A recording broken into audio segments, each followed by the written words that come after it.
ada kes-kes yang melibatkan stres dan tekanan ni lah. Jadi tanpa melengahkan masa lagi, saya ingin menjemput Encik Effendi untuk memulakan sesi tazkirah pada pagi ini. Alright, terima kasih kepada Puan Haida. Bismillahirrahmanirrahim. Alhamdulillahirabbil alamin wassalatu wassalamu ala asyrafil anbiya'i wal mursalin sayyidina Muhammad wa ala alihi washabihi ajma'in. Rabbi shrah li sadri wa yassir li amri wahlul 'uqdatam min lisani yafqahu qawli.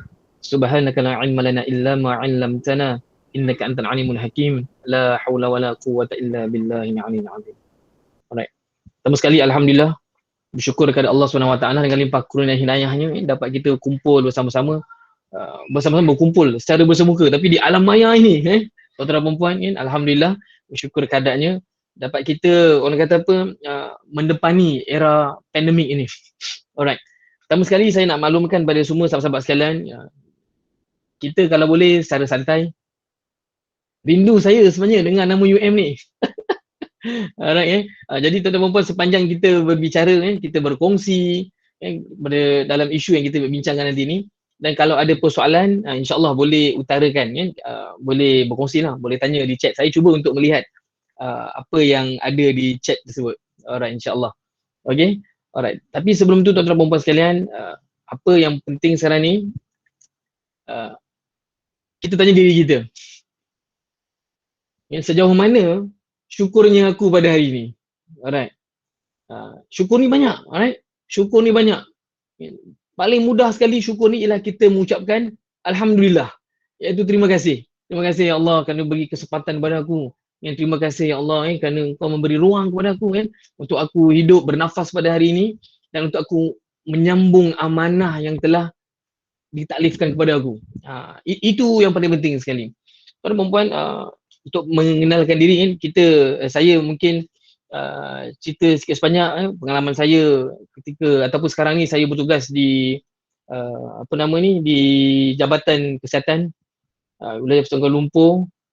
Alright, saya akan tunjukkanlah adalah part yang mana saya akan kongsi slide yang mana untuk sama-sama kita tengok dan renung. Alright. Okey, mana ni slide ni kita kongsi. Dan saya harap kita ni secara santai, mana-mana yang ada nak bertanya tak ada masalah. Alright. Okey. Boleh nampak semua? Okey. Boleh. Saya boleh nampak. Cantik. Alright, terbaik. Boleh nampak Okey. Rindu UM ni, rindu. Okey, tuan-tuan dan puan sekalian, saya bertugas di Jabatan Kesihatan Wilayah Persatuan Kuala Lumpur dan Putrajaya di Jalan Cenderasari sebelah Bukit Aman. Kerja kat situ, tengok staff dan juga tengok sakit. Saya akan turun ke klinik, tengok sakit-sakit yang doktor refer kepada saya di unit psikologi kaunseling. Tapi alhamdulillah, bersyukur alhamdulillah bila kerajaan kali ini telah meluluskan 200 pegawai kaunseling, pegawai psikologi kaunseling kontrak untuk berada di setiap pejabat kesihatan daerah. Jadi alhamdulillah maknanya dulu saya turun sebulan sekali. Tapi alhamdulillah bila dah ada pegawai kat situ, maksudnya tiap-tiap hari lah dia orang tengok patient. Alright, so saya boleh fokus pada staff. Dan sebelum saya berada di Jabatan Kesihatan, saya bertugas di mana di Hospital Sedang. Rasanya semua tahu Hospital Sedang. Saya bertugas di Hospital Sedang. Dan alhamdulillah di hospital tu tuan-tuan dan puan, banyak sebenarnya mengajar diri saya. Alright. Dan juga banyak mengajar saya lah belajar daripada pengalaman-pengalaman pesakit-pesakit sendiri. Yang mana datang kepada kita dalam keadaan yang Allahu Akbar yang mana kita pun tak terduga. Dulu mungkin masa saya belajar dulu di Universiti Melayu, dan kita berbicara tentang katalah dari segi fahaman agamanya. Kita dengar perkataan etis, orang yang tak percaya Tuhan. Saya jumpa orang ini etis ini ketika saya berkhidmat di hospital. Alright, jadi dia datang kepada kita, dia cerita dan sebagainya. Dan kita belajar, kita dengar, ini budaya orang. Alright, dan hari ini tajuk yang diberikan kepada saya menangani tekanan dan cabaran di tempat kerja. Alright, tapi sebelum tu, sebelum kita nak menelusuri tekanan, cabaran di tempat kerja, saya nak bawa tuan-tuan dan puan, kita kenang balik pada ketika mana pada bulan Mac, 18 Mac, negara kita kali pertama menyatakan terpaksa buat PKP. Gerakan kawalan ni. Dan ketika itu, ketika saya tuan-tuan dan puan, saya ketika bertugas di pusat kuarantin ataupun di Hospital Maips, jumpa ramai staff kita dalam keadaan yang sedih, sebab menangis, dalam keadaan yang mana tak dapat jumpa anak. Ketika mana kita hari ini duduk di rumah, berpulang bekerja dari rumah, tetapi mereka yang berada yang di frontliner ni, mereka keluar menyarung PPE untuk berhadapan virus COVID-19 ni. Sebab tu saya nak kita renung balik keadaan itu. Macam mana tu? Dan kalau dalam keadaan itu kita boleh bayangkan balik bagaimana frontliners kita ni, bukan di setting klinikal ataupun di setting kesihatan, tapi kita punya polis, kita punya tentera, alright, yang mana duduk berhadapan berhadapan dengan isu ini, bagaimana nak mengawal keadaan negara kita ni supaya virus itu tak merebak. Inilah perjuangan ni yang dikatakan perjuangan. Alright, jadi tuan-tuan dan puan, cuba kita ingat balik perkara tersebut. Okey, slide seterusnya. Yang ni saya nak, cuma kita mungkin dah pernah tengok dah benda ni, tapi saya nak tunjukkan gambaran ketika ni. Boleh dengar suara dia? Sebab saya tak nampak tuan-tuan dan puan. Sebab saya tengah full screen.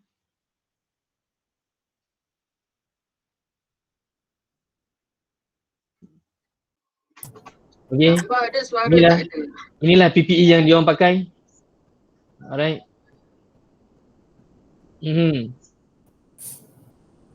Syah Fendi ada suara ke? Ada, boleh tak dengar suara dia? Tak dengar suara dia. Oh, tak dengar. Tapi tak apa, ini just pakaiannya. Okey. Kalau dengar suara lagi sedap ni.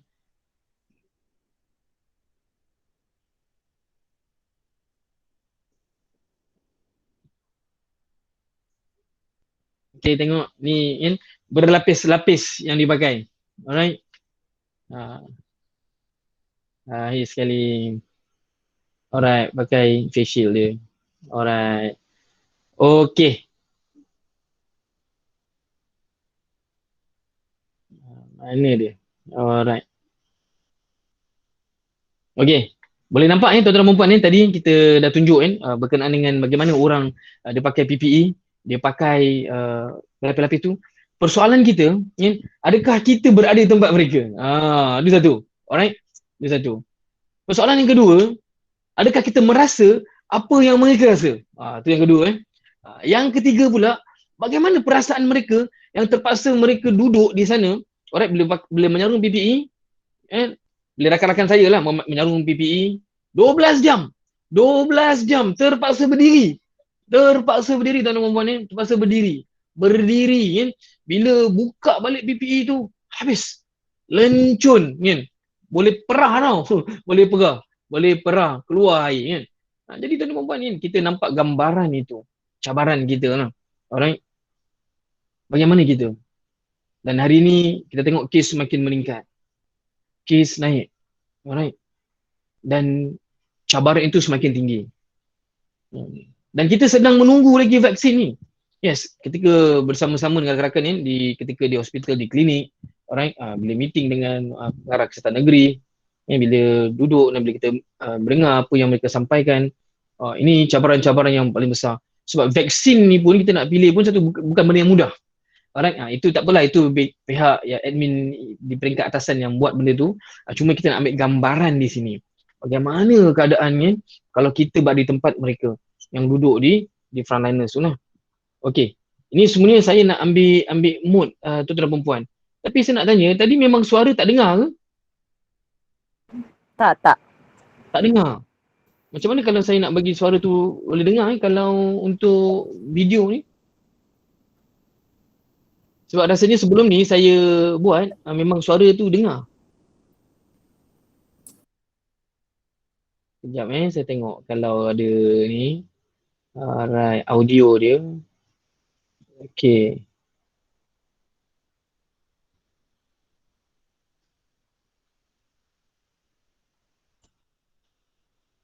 Okay, kalau tapi suara kali ni macam jauh sikit ke? Ataupun boleh dengar? Okey, sekejap. Saya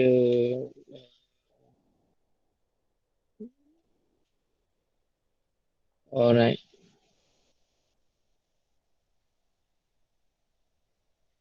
Okey, saya try buka.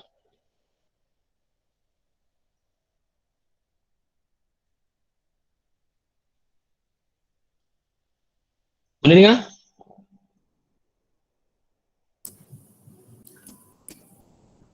Boleh ke? Tak ada juga. Sama juga, tak ada. Tak dengar Cik Fendi. Tak. Allah, tak dengar Alamak, sayangnya kalau tak dengar. Alright. Okey. Tak apa. Alright. Sayangnya kalau tak dengar. Okey, tapi inilah cabaran tuan-tuan puan Maklumlah norma baru norma baru terpaksa berhadapan menggunakan sekarang ni kita apa orang panggil kita menggunakan online dan online pun kadang-kadang ada masalah lain tak stable dan kemudian pula dari segi apa nama kita panggil ni macamlah kekangan-kekangannya tapi itu tak apalah, itu bukan buat kita jadi jatuh ataupun lemah semangat tuan-tuan puan dan kita terus untuk berada di sini untuk berfungsi lah dengan tuan-tuan perempuan berkenaan dengan isu cabaran kita pada kali ni lah. Alright. Okey, itu yang pertama. Okey, yang pertamanya kita memang akan rasa macam sekarang ni duduk di rumah. Saya nak tanya, kalau saya tanya pada tuan-tuan dan perempuan dari segi skala stresnya. Okey? Skala stresnya 1 paling tak stres, 10 paling stres. Tuan-tuan berada di mana? Boleh tulis kat komen tu. 1 kurang stres, 10 paling stres. Anda di mana? Oh, 8. Ada yang 10. 10. Yang lain. Nanti saya nak kongsi dengan tuan-tuan perempuan tips-tips yang mungkin bolehlah kita hadapi. Alright, ada 5. Okey. Kadang-kadang turun, kadang-kadang naik. Alright, 5. Alright, ada yang 6. Okey. 10 ni paling stres tau. Ini maknanya okey lah 6, 8, 5. Oi, memang cabaran sungguh. Memang cabaran. Alright, memang cabaran. Okey, memang cabaran lah ni. Maksudnya kalau dah stres peringkat macam ni, Allah memang cabaran. Okey, tak apa. Kalau dah macam tu, tak ada masalah. Kalau dah memang tu dah cabarannya. Alright, okey.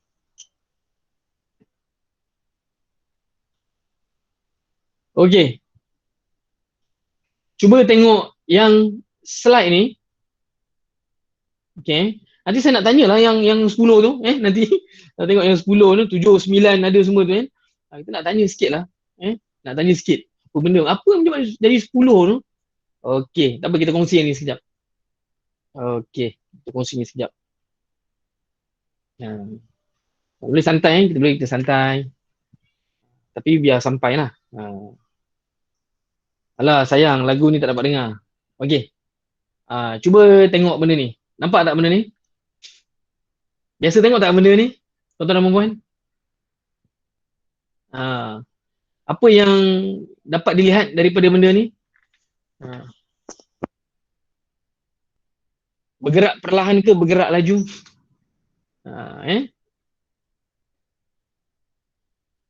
Ini salah satu tuan-tuan dan puan-puan. Gerak perlahan ke gerak laju, ni saya tak nampak lah apa yang bila saya dah tunjukkan macam ni. Saya tak nampak feedback, tak boleh baca chat tu. Okey, tu satu. Yang ni apa yang tuan-tuan perempuan nampak? Boleh respon tak ada masalah kalau nak buka mic salah seorang bercakap, tak ada masalah. Saya nak dengar respon tu. Alright, nampak gambar tu macam mana?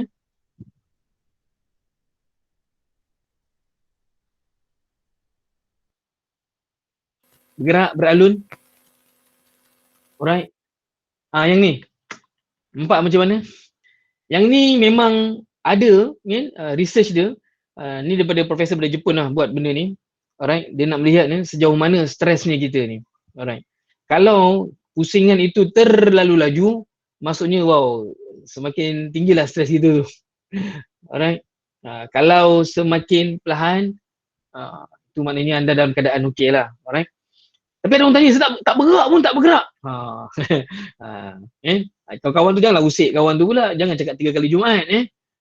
Tak adalah. Kalau tak gerak, itu mungkin dari segi kita punya penglihatan lah. Kita nampak kedudukan kita pun Mungkin betul tak betul, itu menyebabkan dia nampak macam tak nampak, gerak tak bergerak, alright. Tapi ini yang dibuat oleh one of the professor lah from Japan, alright. Dan dia bercakap tentang isu stres itulah. Maksudnya apabila seorang itu bergerak terlalu laju dan dia boleh ada yang nampak gelak slow tak ada masalah. Itu maksudnya anda okey lah. Okey, alhamdulillah. Kalau okey tu alhamdulillah, maknanya tuan-tuan dan puan, cabaran kita hari ni ialah bagaimana kita nak berhadapan dengan situasi baru. Yang 10 tadi, kalau tengok balik yang 10 kan. Saya risau ni yang 10 tu. Kan? Bila sebut 10 tu, seolah-olah macam berat sangat tu. Kan? Berat. Alamak dah hilang dah. Mana yang 10 tu? Dah hilang. Alright? Bila 9 kan, 9, 7, tuan-tuan dan puan, kadang-kadang kan kita nampak satu benda tu hanya sekadar apa yang kita nampak. Tapi kita tak nampak apa yang hakikatnya. Maksud saya kat sini, kita nampak surface saja tapi tak tahu apa yang di sebaliknya. Alright. Macam hari ni berlaku dalam keadaan hari ni. Ramai orang marah, ramai orang benci, ramai orang tak suka. Kan? Tak salah tuan-tuan dan puan kalau kita merasakan keadaan itu. Tak salah. Sebab itu hak kita. Itu emosi kita. Alright, bila kita kata sebab emosi, hari ini kita jangan lupa tuan-tuan dan puan, hari ini kita sering kali melupakan, suka sangat lupa aspek yang paling penting, iaitu aspek A tu, efektif. Alright, dalam psikologi, ada 3 aspek penting yang seorang manusia tu perlu tahu. Kita kena tahu. Alright, yang pertamanya A, affection kita punya perasaan, kita punya feeling, kita punya emosi kita. Alright, hari ni kita langgar je semua, kan? Langgar je semua, tak kisah apa orang nak cakap lah, kan? Lantak lah, kan? Ada satu ketika, kita kena macam tu. Ada satu ketika. Tetapi dalam kebanyakan masa, emosi ni benda yang paling besar yang perlu kita jaga. Kena jaga tuan-tuan dan puan. Kalau tak jaga emosi ni, satu benda yang rumit akan datang balik tu. Yang kedua ialah B, behavior, tingkah laku kita. Alright. Emosi yang pertama, yang keduanya ialah tingkah laku. Alright, tingkah laku kita. Bagaimana kita bertingkah laku. Dan yang ketiganya ialah C, kognitif. Kognitif kita. Bagaimana cara kita berfikir, our thoughts. Yang sebab apa tuan-tuan dan puan? Hari ini ramai orang, saya nak cakap termasuklah kepada bos-bos, kepada pekerja-pekerja, kena ada 3 komponen ini.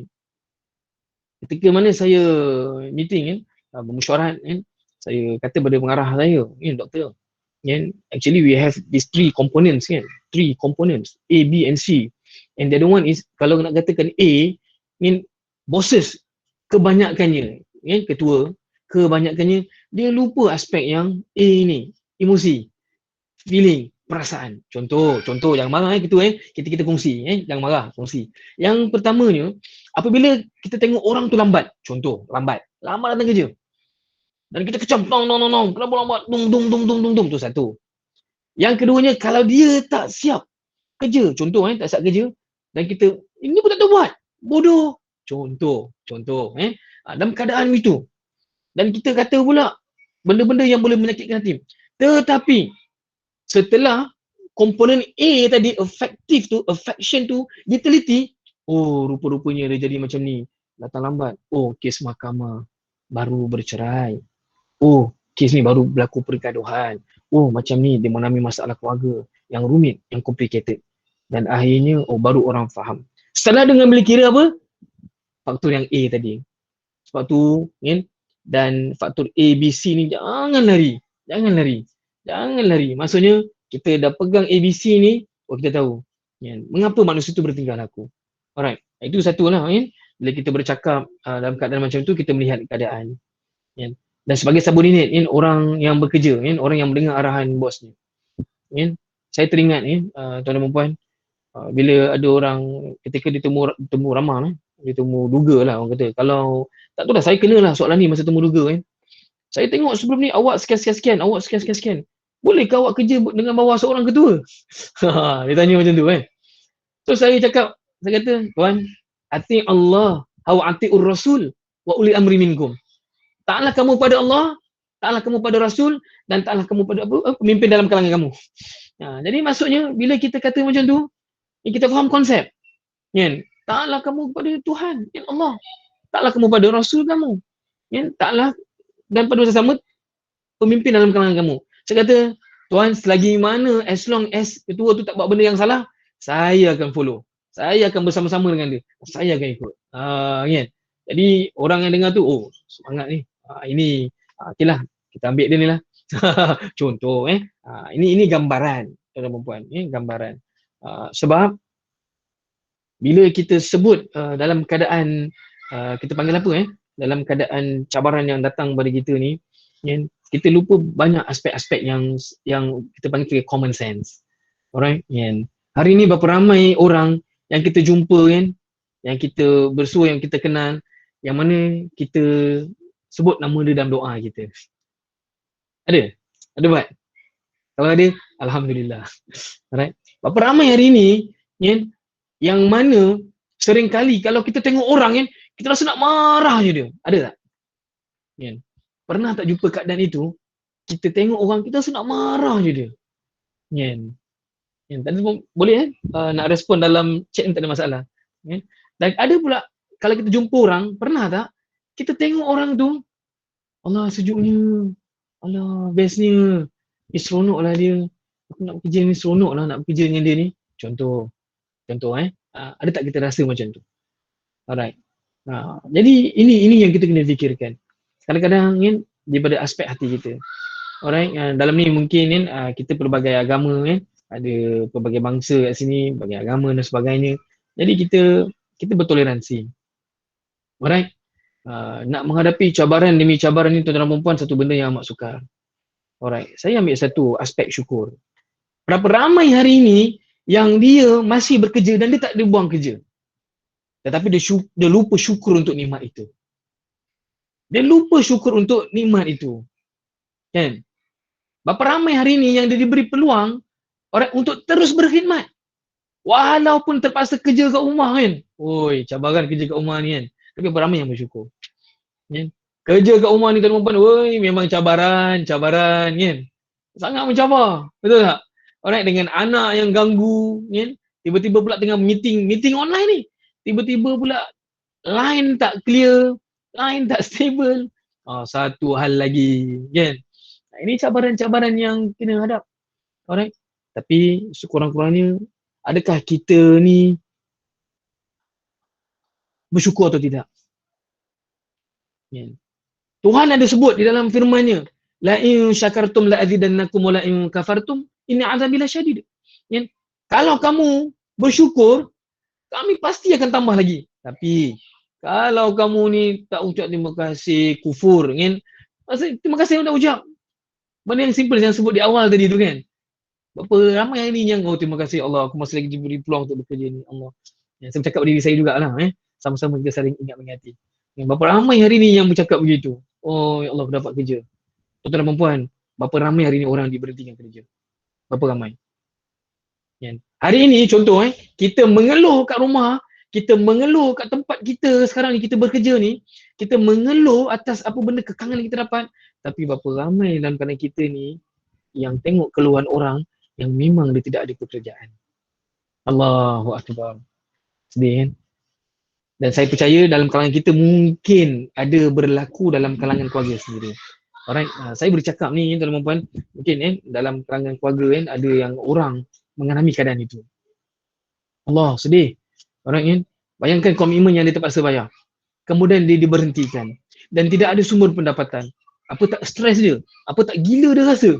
Ui, jangan. Hari ini saja 266 orang tak silap saya akhbar yang baru-baru ni.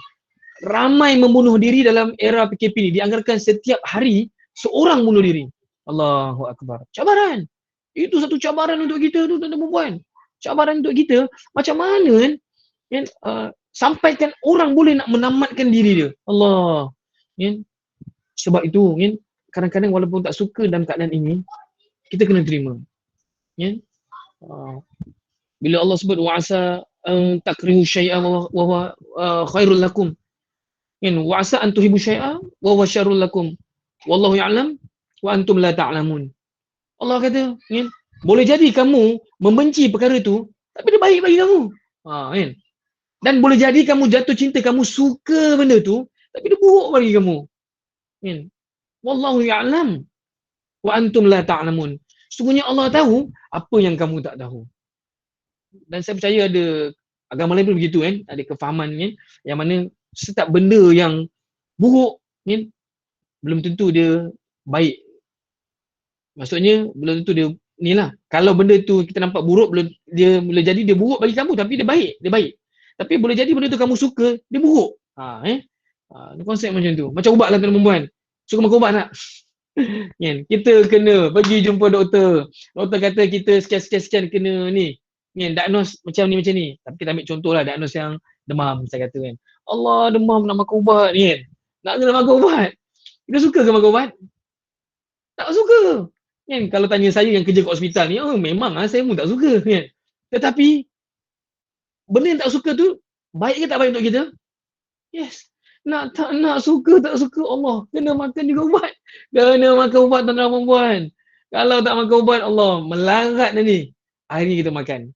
Dan alhamdulillah, insya-Allah kesannya baik. Ini cabaran yang perlu kita nampak. Alright. Sepanjang saya berkhidmat tuan-tuan perempuan, ketika mana berhadapan dengan pesakit yang saya tengok yang dari segi mental ni, kan, isu psikologi, yang paling saya dapat referral daripada doktor ni ialah lebih kepada anxiety. Saya tak tahulah dalam 62 orang yang bersama dengan saya sekarang ni, adakah pernah dengar perkataan anxiety? Alright, kebimbangan. Bila seseorang itu bimbang, ya, tuan-tuan perempuan, bimbang sesuatu, bimbang dengan keterlaluan. Alright, bila dia bimbang dengan keterlaluan, dia akan timbul satu keadaan yang mana, ya, badan mula shivering, alright. Lepas tu tangan berpeluh-peluh. Ya. Sebab saya banyak berkongsi teman-teman dari Facebook saya sendiri. Saya berkongsilah tentang, saya tak sengaja lah buat tajuk anxiety. Bila komen tu saya tengok, ya Allah, beratus-ratus komen, maknanya seolah-olah saya dapat rasakan ramainya rakyat kita yang ada anxiety. Saya kata, ni bukan benda main ni. Kan? Sebab sebelum dia sampai anxiety tu, dia mesti melalui fasa yang pertama tau. Apa fasa tu? Stres tu, tekanan. Kalau orang tu dia tak boleh cope tekanan yang dia hadapi, dia akan slowly, right, gradually, and then goes up to the second phase that we call anxiety. Dan ada juga orang dia tak melalui benda tu tapi dia terus start anxiety. Yes, kita faham. Tapi biasanya, kalau go through journal-journal tuan-tuan perempuan, journal-journal ISI journal ke, alright, medical journal, dan kita tengok kan, bila anxiety orang dapat ni, dia mesti ada stress dia kat situ. Alhamdulillah, tahun ni baru publish. Alhamdulillah, saya dan tim, kami tim psikologi dengan beberapa orang doktor, kita buat kajian terhadap, kita nak kaji stres punya tau. Nak kaji stres dalam kalangan HO. Ini houseman officer lah, house officer, kan. Kita nak kaji kalangan houseman. Yang doktor-doktor yang baru grad ni, yang duduk kerja yang grade UD 41, sebelum dia nak ni, kan, nak melangkah tetap tu, kita buat kajian ni. Dan kajian ni satu Malaysia lah, right? Dan amat mengejutkan kami. Saya pun terkejut. Kita nak tengok stres, tapi dapatan yang lain daripada kajian tu, anxiety dia orang ni tinggi. Dan juga adalah dalam beberapa kerat daripada responden mengalami depression. Ini cabaran tuan-tuan perempuan, cabaran. Di tempat kerja kita selalu bayangkan ni, bila tengah belajar dulu, kalau kerja macam ni best ni, kerja ni best. No.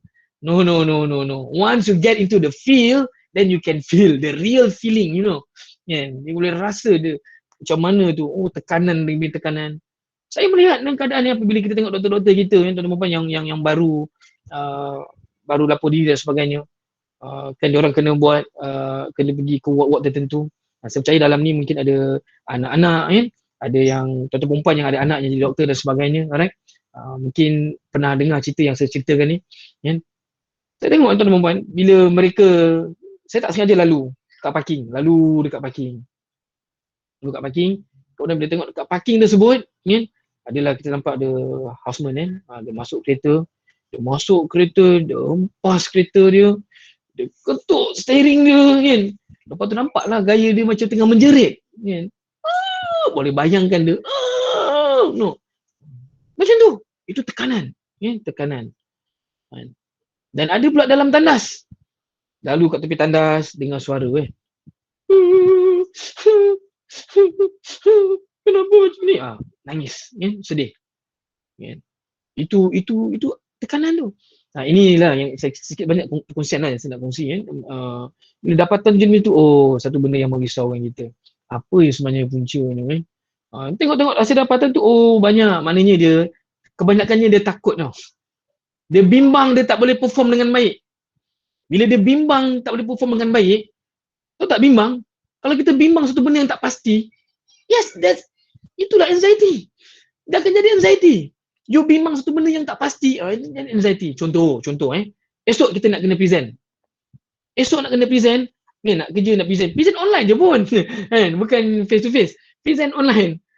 Online je. Tapi kita punya gemuruh tu, esok macam mana Ya Allah, esok ni macam mana Allah, esok kalau macam ni macam mana Allah, esok belum lagi lalui, tapi kita dah fikirkan untuk esok tu pada hari ini. Nampak? Itu anxiety. Tetapi kalau dia bimbang ni normal, alright? Kebimbangan lah, normal. Tapi bila dia terlalu bimbang, itu yang kita panggil anxiety tu. So jangan salah interpret. Jadi setiap orang ada anxiety. So macam mana kita nak control anxiety kita sebelum dia melarat? Jadi tuan-tuan perempuan ni, bila macam kawan kita kat sini pernah dengar. Okey, betul, sangat mencabar. Okey. Jadi maknanya tuan-tuan perempuan, bila kita nampak keadaan anxiety, kebimbangan, stres ini kemurungan, macam yang pernah dengar pasal DASS DAS DAS 1 ataupun DAS 42, alright, yang tuan duduk DAS tu bukan alat untuk kita diagnose. Alright, that's just only for, we recognize, we know that one just only a symptom. Nak tahu simptom-simptom dia. Okay, kalau kita nampak extremely severe, the symptom tu maknanya tinggi simptom dia ni. So kita kena buat sesuatu, coping skill. So maksudnya coping skill. Alright, kena ada coping skill kat situ. Dia belajar lah. Dan kita belajar bagaimana nak coping skill. Okay, itu cabaran-cabaran yang kita nampak yang mungkin berlaku dalam kalangan kita. Itu di tempat kerja lah. Tapi di rumah yang saya sebut tadi, dengan anak dan sebagainya, dengan cabaran-cabaran yang lain, alright, tiba-tiba tengah buat kerja, tiba-tiba anak datang, mak nak susu, sudah nak kena pergi dapur nak buat susu untuk anak. Ini cabaran-cabaran yang besar. Dan saya tengok rata-ratanya ada orang bercakap bila klien saya, bila kita buat sesi, okay, saya sukalah kalau kerja dekat tempat kerja. Nak kerja kat rumah, kerja rumah saya, Allah, pecah kepala saya. Sudah, saya rasa pecah kepala, jadi benda-benda macam ni yang kita kena hadap, tuan-tuan perempuan. Sebab tu, kalau kita nak rasa tenang, kita tengok apa yang orang lain susah. Ya, betul. Tak percaya cuba. Tengok orang lain susah, masa tu datang tak syukur kita. Kalau masih tak datang lagi, ulang lagi. Tengok mana yang lebih susah yang buatkan kita terketuk hati. Kadang-kadang kita lupa benda tu. Kita lupa. Yang termasuk saya yang bercakap ni, kita lupa. Yang bercakap ni kita teruk lah diuji. Lima takulu ma la taf'alun. Kau bercakap tapi kau tak buat lagi. Teruk kau kena azab. Allahu Akbar. Takut perempuan. Jadi, bagaimana? Okey, saya nak tunjuk slide yang seterusnya. Okey. Ini kita tengok balik. Okey. Kalau tengok kat sini, tuan-tuan dan puan-puan, ini ialah di kos sara hidup di Hong Kong. Wow, kalau nampaklah kat situ, kos sara hidup di Hong Kong. Kat tandas tu, dekat tepi depan tandas ada washing machine. Atas washing machine tempat dia sidai. Sebelah washing machine tu ada periuk nasi, ada lauk, kuali tempat dapur sebelah tandas tu je. Dan dikatakan mereka hanya tidur dekat yang ada ruang kosong kat bawah tu je, yang tu yang tuan pun nampak tu. Ni cara sara hidup ni orang kos hidup yang sangat tinggi. Okey, compare dengan kita, tuan-tuan dan puan, ini masih diorang kerja kat rumah dengan keadaan macam ni. Ui, lagilah macam mana lah tu, Kita sekarang tuan perempuan ada rumah, alhamdulillah. Ya Allah, syukur banyak-banyak ya Allah ada rumah ya Allah, kan? Alhamdulillah, kan? Tuhan bagi kita rezeki ada rumah macam tu.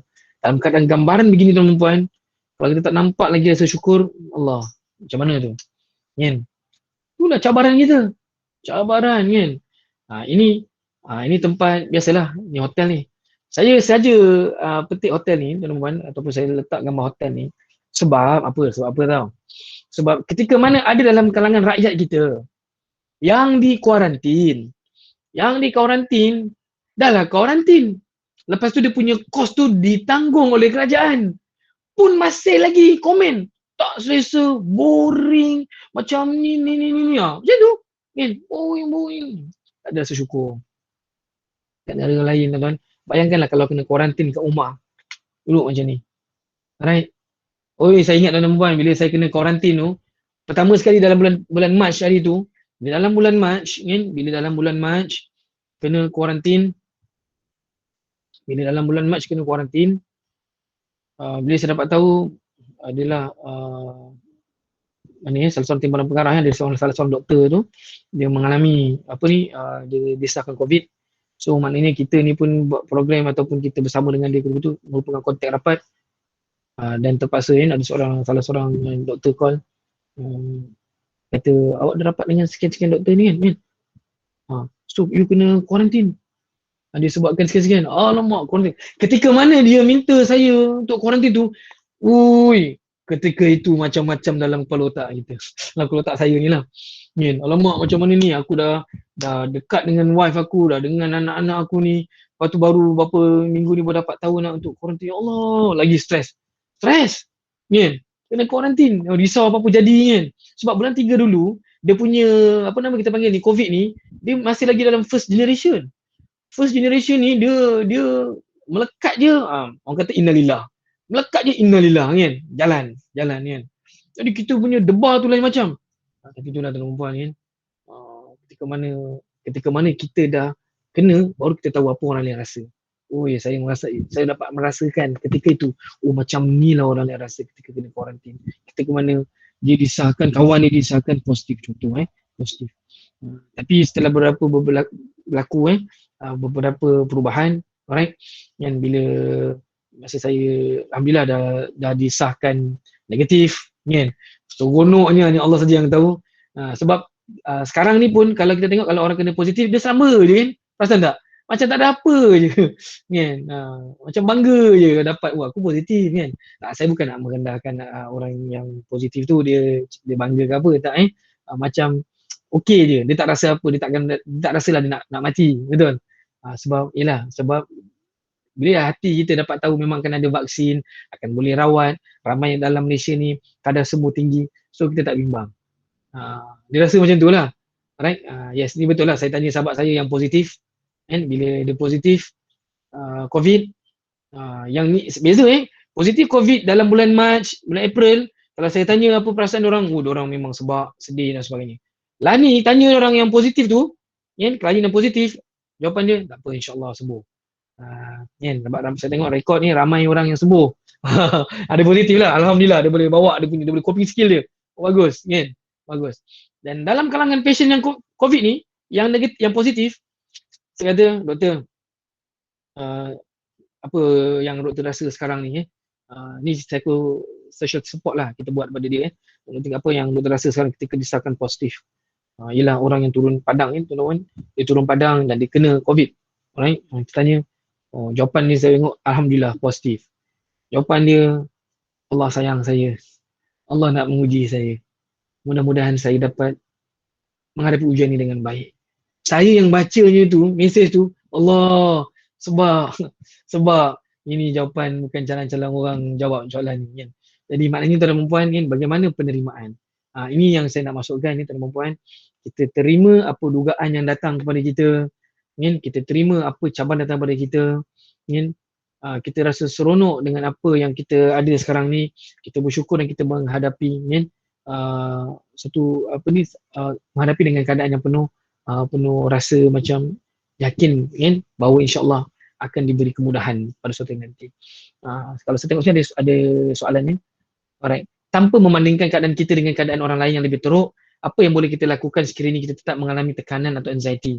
Ada yang mengalami anxiety, mereka tidak dapat berfikir dengan lurus lagi untuk melihat sesuatu yang baik dengan keadaan mereka. Ya, betul. Ini saya setuju sebab bila orang anxiety, dia hanya fokus kepada satu titik tu saja. Dia bimbang. Contoh, klien saya, pesakit saya, yang mana bila dia ada anxiety, bila dia dah disahkan anxiety, bila saya dah go through dia punya history dan sebagainya, and then bila kita dah buat sesi dengan dia, rupa-rupanya, okey, dia ada satu kebimbangan, dia bimbang takut mati. Takut mati.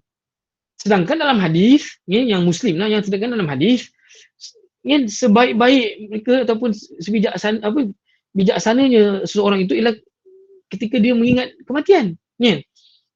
Tanda-tanda orang tu bijaksana ialah ingat mati. Betul. Tetapi kalau kita ingat mati dan salah interpret, habis. Dia ingat mati tu, dia takutlah. Maksud Nabi tu, kalau kita tengok takwilan hadis itu, bila ingat mati saja, maknanya mengingat mati itu menghalang aku ni untuk buat benda yang tak baik. Itu satu. Bila ingat mati ni, aku nak improve aku punya aktiviti, aku punya tingkah laku ni jadi yang lebih baik. Itu dua. Dia nampak. Yang ketiganya, bila ingat mati, dia cuba untuk sama-sama ajak orang lain jangan buat benda-benda yang tak baik ni. Maknanya dia cuba memberi teguran, memberi nasihat. Dia nampak keadaan itu. Itu tak ada masalah. Tetapi kalau kita salah, ni saya kata pada dia, tapi kalau Tuhan salah menilai ingat pada mati itu, sehinggakan Tuhan takut, sehinggakan Tuhan tak boleh nak bergerak, tak boleh nak move on, something wrong somewhere kat situ. Terus kita salah cara berfikir. Bila saya kata kita salah cara berfikir, saya nampak muka dia macam sedikit perubahan. Nak ceritanya apa? Keluar macam keluar mentol tu keluar bab kat situ. Betul teman-teman Bila kita salah fikir, kena ingat fikiran itu, dia automatically dia akan buat apa kita punya tingkah laku ni, alright, tingkah laku kita lah. Cara kita berfikir tu menentukan tingkah laku kita. Kalau kita fikir yang baik, kalau kita fikir baik, tingkah laku tu dia automatik dia seiring dengan tu. Biasa macam tu. Dia tak ada tingkah laku dulu tau. Kita buat, baru kita fikir, apa benda aku buat ni. Tak macam tu. Melainkan something yang kata-kata bawa pengaruh disorder dan sebagainya, itu lain lah. Itu kita tolak tepi. Kalau yang itu yang abnormal. Yang normalnya, yes, kita daripada pemikiran, dia akan bawa pada tingkah laku kita. Okay, tu. Alright. Jika, kalau yang anxiety ni lebih kepada coping skill, tuan-tuan, pada puan yang bertanya, coping skill. Bagaimana kita melihat keadaan itu? Coping skill tu. Contohnya, kita kena bawa pemikiran kita ni, bila datang lagi pemikiran yang macam tu, kita kena belajar untuk stop. Macam mana saya nak stop? Susah saya nak stop. Saya kerap terfikir juga dan saya macam memang. Itu perlu kelatihan. Stop. Bila datang, divert ataupun channelkan tempat lain. Kita cuba buat macam tu. Alright? Bila kita kena buat latihan demi latihan. Dan sampai satu peringkat ni, kadang-kadang sebab ada seorang psikiatris, doktor perubatan, namanya William Glasser. William Glasser ni, tak silap saya, zaman dia tu the only psikiatris yang di-ban oleh kawan-kawan dia. Kawan-kawan dia kutuk dia tau. Dia the only psikiatris yang tak prescribe ubat kepada pesakit dia. Gagak kenapa? Dia pengasas teori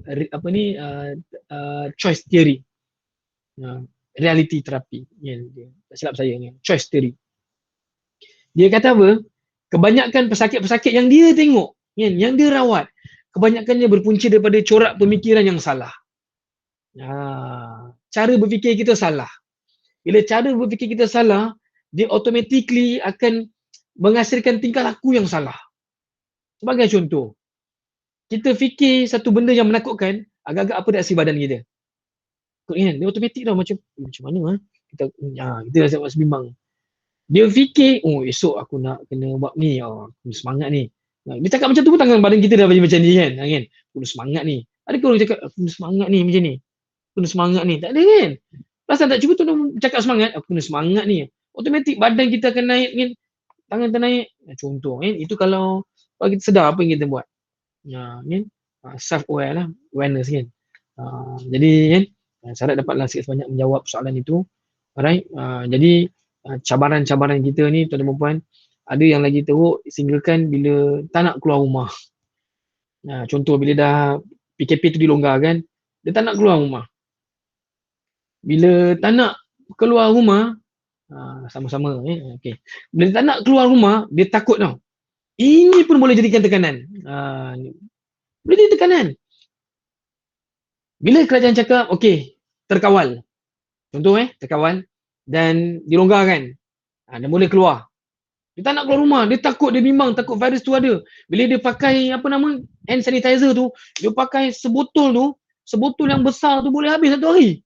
Sikit-sikit pakai kan. Yang tahu saya yang pakai benda banyak-banyak kali ni kami yang di setting klinikal ni. Kan. Bila pakai PPE tu, nak berapa kali kena pakai sanitizer tu. Kan. Pakai tangan ni dia jadi kalau sejuk kan, mandi sejuk kan, dia macam kembung kan, macam tu, shrink kan. Dia takut tu, asalnya dia tak ada tau anxiety tu, kebimbangan tu. Dia develop ketika mana PKP ni. Benda yang samalah kita boleh ada sesi dengan dia, alright, dan kita bagi tahu dia sekian-sekian cara berfikir macam mana dan untuk dia menerima hakikat itu. Kita kena terima hakikat bahawa kita kena hidup pada zaman ini dengan virus tu. Sebab tu tuan-tuan dan puan yang paling penting be positif kan. Segi mana kita ikut SOP yang dinyatakan, insya-Allah kan. Be positif, insya-Allah baik. Kan? Kita doa yang baik-baik. Alright, jangan rasa kita ni tak ada harapan, jangan. Tuan-tuan dan puan kan, ada yang putus asa kan. Saya ingat ketika mana salah seorang staff kami kan dalam keadaan yang menangis. Tak dapat jumpa anak kan. Dia nak jumpa anak. Tapi dia takut dia bawa virus pada anak. Dia nangis sungguh-sungguh. Saya takut. Saya yang dengar ni pun sebab kan. Dia nangis sungguh-sungguh tuan-tuan dan puan, dia takut kan. Bila kita sesi kan, buat sesi dengan dia, sesi counselling, dia dengar, boleh bercerita balik kan. Kita kena fahamkan dia sekian, bagaimana emosi ni, bagaimana pemikiran ni, sampai satu peringkat kan, dia dah nampak benda tu, baru ada keberanian. Dah ada keberanian, the next session tu kita tanya dia balik macam mana. Alhamdulillah dia boleh gelak, dia boleh senyum, alhamdulillah kan. Jadi maknanya kalaulah dalam kalangan kita ni ada yang berpanjangan rasa bimbang tu kan, tiba-tiba heartbeat rasa kan, kita ada palpitation kan, ataupun kita punya jantung tu degup tak laju, alright, jumpalah yang pakar untuk buat tengok, check diri, alright, bimbang. Tak silap saya kan, kalau di UM tu ada bawah psikologi kan, boleh jumpa kan, sahabat saya kat situ, tak ada masalah. Dia kalau tak boleh cater dengan benda ni, boleh refer je kat mana-mana hospital, alright, untuk jumpa kita orang ni lah, kami ni, alright. Jadi itu salah satu yang boleh kita nampak, pentingnya pemikiran ni rupa-rupanya untuk aku maneuver ourselves, bawa diri aku ni, diri kita semua ni, supaya aku ni tak tersasar. Okay, itu satu bagaimana cara kita berfikir. Okay, kalau tengok balik ni, okay, saya nak share kepada tuan-tuan dan puan-puan. Tadi kita bercakap pasal generalnya di rumah lepas tu saya nak sentuh sikit pasal di tempat kerja kita nanti. Okay, ini yang kita tengok tadi. Bagaimana keadaan kita apa ni? Alright. Okay, ni tadi dah sentuh. Okay, stres. Stres kan. So bila Puan Haidah maklum kat saya kan, cerita tentang tekanan dan cabaran ni, saya nak tanya kepada tuan-tuan dan puan-puan yang melihat ni, STRESSED, stressed. Kalau kita kata stressed ni, benda ni past tense kan. Dah lepas kan. Maksudnya kalau kita dah hadap stress tu, I had stress yesterday. Maknanya dah lepas lah stress tu. Few days I got stress lah. With something bla bla bla bla, kita ada perasaan macam tu, stress kan. Tapi agak-agak apakah di sebalik stress itu? Cuba teka. Agak-agak apakah di sebalik stress itu? Boleh teka tak? Di sebalik stress tu apa? Cuba share sikit dekat komen. Kita dah hadap benda ni lah, kita dah hadap, dah hanya kita berjaya. Apa yang kita dapat?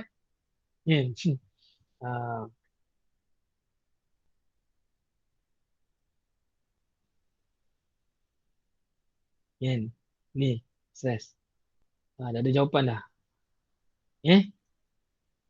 Desserts. Kemanisan, tuan-tuan dan puan-puan. Alright, kemanisan. Bila sebut kemanisan ni, kemanisan. Kemanisan. seronok kan. Di hikmah sebalik ujian yang datang kepada kita. Kemanisan kan, keseronokan. Kat sini siapa yang suka makan manis-manis? Ada ke? Kan, bila sebut kemanisan ni, ada ke suka yang makan manis-manis? Kan? Dessert kan, kemanisan. Sebab itu kan, bila kita sebut ni tuan-tuan dan perempuan, bila kita sebut dalam keadaan yang mana kita seronok kan, kita berjaya hadapi stres yang kita alami kan, dia akan membuahkan keseronokan.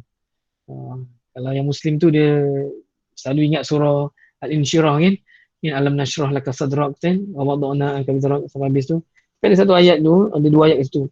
Fa inna ma'al usri yusra kan, inna ma'al usri yusra. Setiap yang ada kesulitan pasti akan ada kemudahan kan. Lepas tu setiap kesulitan mesti ada kemudahan dan datang kemudahan lah. Sebab tu tuan-tuan dan puan, kita kena nampak keadaan itu. Alright, jangan cepat rasa putus asa, jangan rasa cepat kita, orang kata apa rasa macam give up lah, give up. Kita give up. Jangan give up tuan-tuan dan puan, jangan give up. Kita cuba lagi. Jangan rasa kita nak give up. Kita cuba betul-betul. Alright, kita hadap sungguh-sungguh. Bila sebut give up ni saya teringat bila Tuhan kata bila Allah kata qul ya ibadalladzina asrafu ala anfusihim. Katakanlah wahai Muhammad pada hamba-Ku yang melampaui batas terhadap diri mereka sendiri. Yang melampaui batas terhadap diri mereka sendiri. Allah kata apa? La taqnatu fi rahmatillah. Janganlah kamu putus asa dengan rahmat Allah. Jangan putus asa. Dan saya percaya agama lain begitu kan.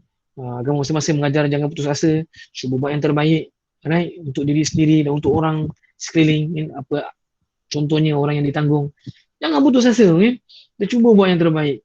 Alright, dalam psikologi pun begitu. Kalau dalam psikologi kita ni, kalau saya lihat dalam bab psikologi, aspek spiritual ni satu benda yang sangat penting. Alright, dia sebut aspek spiritual ni satu benda yang sangat-sangat penting. Sebab spiritual ni belief kita, belief system kita kan. Kita punya belief system kita yang mana boleh maneuver diri kita, bawa diri kita apa yang perlu kita lakukan. Kadang-kadang kita tak nampak benda tu, kita anggap enteng, kita anggap benda ni tak ada makna pun dalam hidup kita. Itu silap tuan-tuan dan puan, silap tu. Alright, jadi kita kena nampak benda tu. Okey, kalau berkenaan dengan perkara ni, okey, tu tadi tentang stres. Okey, hari ini, yes, hari ini. Kalau saya tunjuk gambar ni, apa yang tuan-tuan dan perempuan nampak? Boleh tak saya dengar suara? Satu suara tu, apa yang nampak?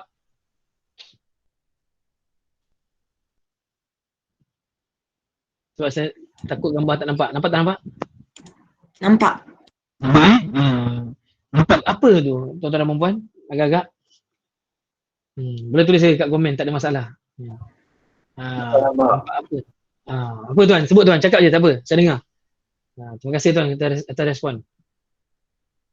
Gambar apa tuan?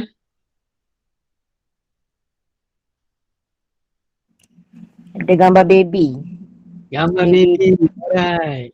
Okey, gambar lain? Ada nampak gambar-gambar apa lagi?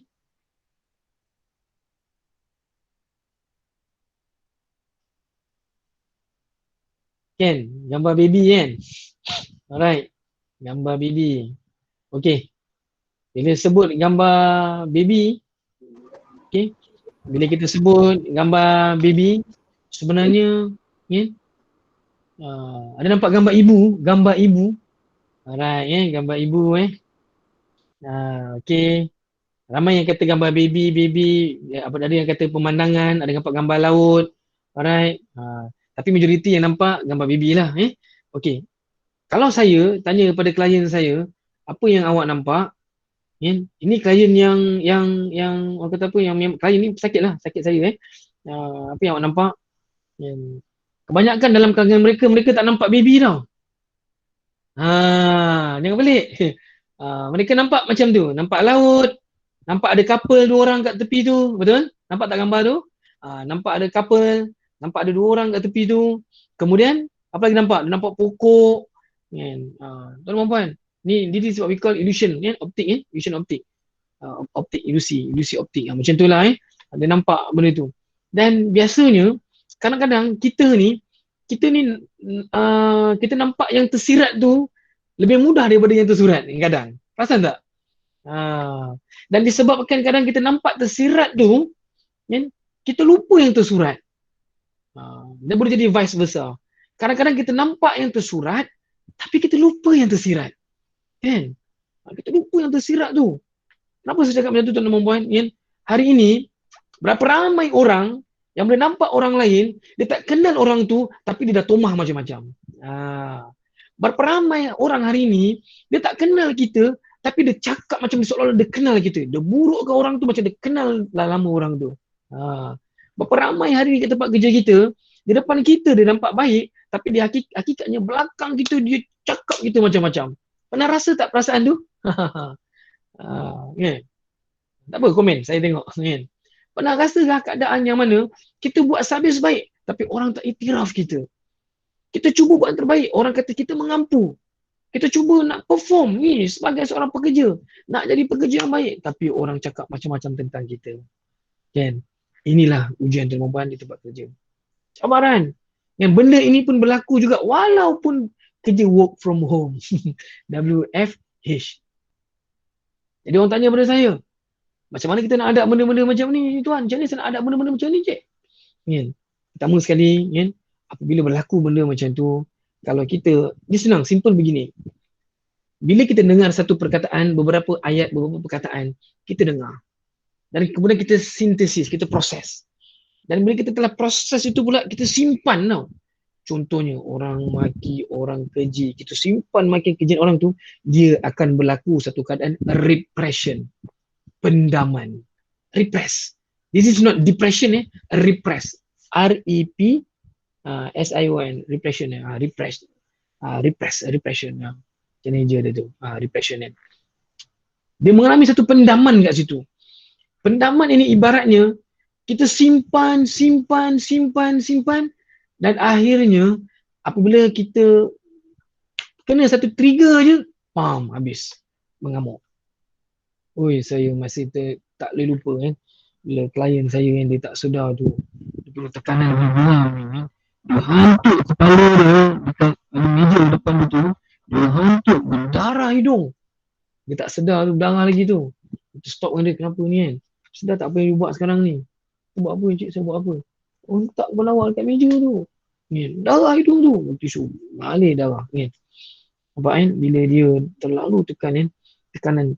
Rupanya dia dah menyimpan lama ni, dia pendam. Tuan-tuan perempuan, ni nak bagi tahu ni, alright. Kalau kata-kata orang tu buat kita jadi pemendam, kita pendam, dan ini akan melupakan kita. Meaning that you have to, tell your story. Just voice out to someone that you trust. Carilah orang yang you percaya untuk you berkongsi. Ini pun penting juga pemilihan kawan ni. Kawan yang ramai, kawan-kawan yang biasa-biasa ni ramai. Tapi kawan-kawan yang boleh mendengar. Dia tak cakap banyak, dia dengar je pun. Dia tak cakap, tak komen pun. Kita cerita je kat dia dengar je. Dia dengar. Kadang-kadang tuan-tuan puan, repression ni dia punya ubat je peluahan, luah. Tapi ramai orang pendam. Sama lah macam kes suami isteri, pasangan yang bergaduh dan sebagainya. Banyak kes-kes macam ni. Ketika saya di hospital dan di klinik, saya tak dapat lari kes-kes macam ni. Allahu Akbar. Banyak. Jadi, bila jadi macam tu, cabaran untuk dia. Bagaimana cabaran untuk dia memahami keadaan itu. Sebab tu kadang kita nampak yang tersirat, tapi kita lupa yang tersurat. Sebab tu, sekarang ni atas kita. Kata-kata orang yang positif kita ambil, kita simpan. Tapi kata-kata yang kita rasa negatif tu, ambil, buang. Ambil, buang. Masuk dengan kiri, keluar dengan kanan. Masuk dengan kanan, keluar dengan kiri, dah cukup. Jangan simpan-simpan. Ini penting. Dan saya harap perempuan boleh nampak benda ni sebagai yang kata apa, mungkin dah pernah dengar benda ni, alright, tapi saya just emphasize lagi lah, yang supaya jangan lupa. Kadang-kadang kita ni okey tau. Okey, saya okey, no problem lah, don't worry, be happy, I'm okay. Tapi sebenarnya dia pendam banyak sangat. Alright, tapi itulah tuan-tuan, jangan memendam. Sebab banyak kes-kes yang saya handle, tengok pendaman tu. Allah, ini satu benda yang kita kena cakna lah. Alright, okay. Itu dia yang dari segi ni. Okay, yang ni. Okey, gambar ikan. Ikan apa tu? Dah ada jawapan dah, ikan tuna. Alright, ikan tuna. Okey. Apa istimewanya ikan tuna ni? Tuan-tuan perempuan ni bila pergi tengok dekat pasar raya di Jepun ni, ikan tuna ni satu ikan pilihan, kan? Sehingga kan ikan tuna ni ada yang dijual harga berjuta apa ni? Yen, juta yen. Duit Jepun lah, kan? Apa istimewanya? Tapi saya tak nak bercakap pasal harga ikan ni. Saya nak tanya pada tuan-tuan dan perempuan yang tengok gambar ikan ni hidup dekat mana? Air laut ke air sungai? Kan? Air laut, betul? Okey, air laut tu rasanya tawar ke masin? Kan? Yes. Masin. Betul. Air laut rasanya masin. Macam mana kita tahu air tu masin? Apa cik soalan ni? Saya tahulah, dah rasa dah kan. Pergi laut kan, rasa kan. Ada yang dapat pengalaman masin tu sebab dia benar-benar lemas kan. Dia minum air laut. Dia tahu masin. Dalam Quran ada disebut laut ni bukan saja masin tapi pahit. Kan? Masin dan pahit. Kan? Air laut. Tapi soalan saya, soalan saya, ketika kita makan ikan tu masin ke? Kan? Ikan tu masin ke? Ketika kita tangkap ikan kat laut, kita buat lauk lah, masak dan sebagainya. Kan? Masin ke ikan tu? Tak, yes, betul. Ikan tu tak masin. Kan? Ikan tu tak masin. Ikan tu tak masin. Betul. Ikan tu tak masin. Sebab apa tak masin? Ni kalau saya tanya dengan orang macam-macam jawapan ni tuan-tuan ni. Ikutlah latar belakang dia kan. Tapi kita tahulah kan. Sebab itu point yang kita kena ambil ni, jadilah seperti ikan. Walaupun dikelilingi air yang masin, tapi ikan tak masin. Faham tak maksud saya? Walaupun duduk di air yang masin, ikan tu sendiri tak masin. Kan? Maksudnya apa? Walaupun kita dikelilingi orang yang negatif. Contoh saya bukan cakap tuan-tuan perempuan ni selalu negatif nak bagi tahu. Walaupun kita ni dikelilingi orang yang negatif. Walaupun sekitaran kita ni orang toma kita, bercakap kita. Walaupun kita buat yang terbaik, orang kata kita macam-macam. Kan? Kita cuba nak perform diri supaya kita ni memang tugas kita. Tapi orang mengata orang ni tu negatif kan? So kalau jadilah seperti ikan yang mana kita tak terkesan pun dengan kata-kata yang negatif tu. Saya nak beritahu ni apa tuan-tuan puan, ada kes kebanyakan ni yang datang untuk merawat diri di hospital dan sebagainya. Dia mengalami tekanan kerana dia tak boleh bekerja dengan kawan dia. Sesuai sangatlah tajuk ni bagi saya. Dia tak sesuai, dia kata dia tak boleh kerja dengan kawan dia. Kawan dia seolah-olah kawan dia ada yang ambil kesempatan pada diri dia. Dia je yang kena buat. Dia hanya nak ni. Dia ni macam tu. Dia bergaduh sama dia orang. Itu satu kes lagi. Yang satu kes lagi banyak mendengar kata-kata negatif. Kata-kata negatif, kata-kata yang orang kata apa, yang dia dengar dia rasa sedih. Dia dengar dia rasa sedih dan dia rasa macam nak give up. Dia rasa dia nak give up.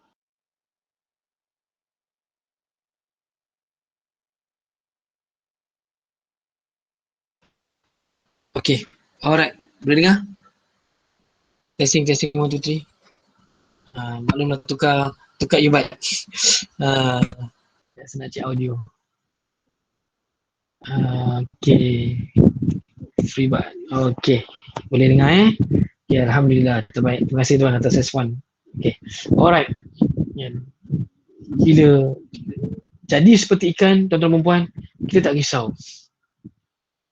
Sebab hari ini ramai orang sakit, hari ini ramai orang kecewa, hari ini ramai orang menangis, hari ini ramai orang rasa macam resah gerisah sebab dia banyak fikirkan apa yang orang cakap atas diri dia. Hari ini dia rasa sangat kecewa sebab dia banyak dengar orang cakap pasal diri dia. Dan dia takut nak hidup dengan apa yang ni. Dan saya kata pada dia, adakah tuan atau perempuan nak hidup dengan kata-kata orang? Itu satu. Hari ini, tuan-tuan dan perempuan, kes paling banyak yang direkodkan bila mengalami tekanan, salah satu tak dapat lari tekanan di tempat kerja.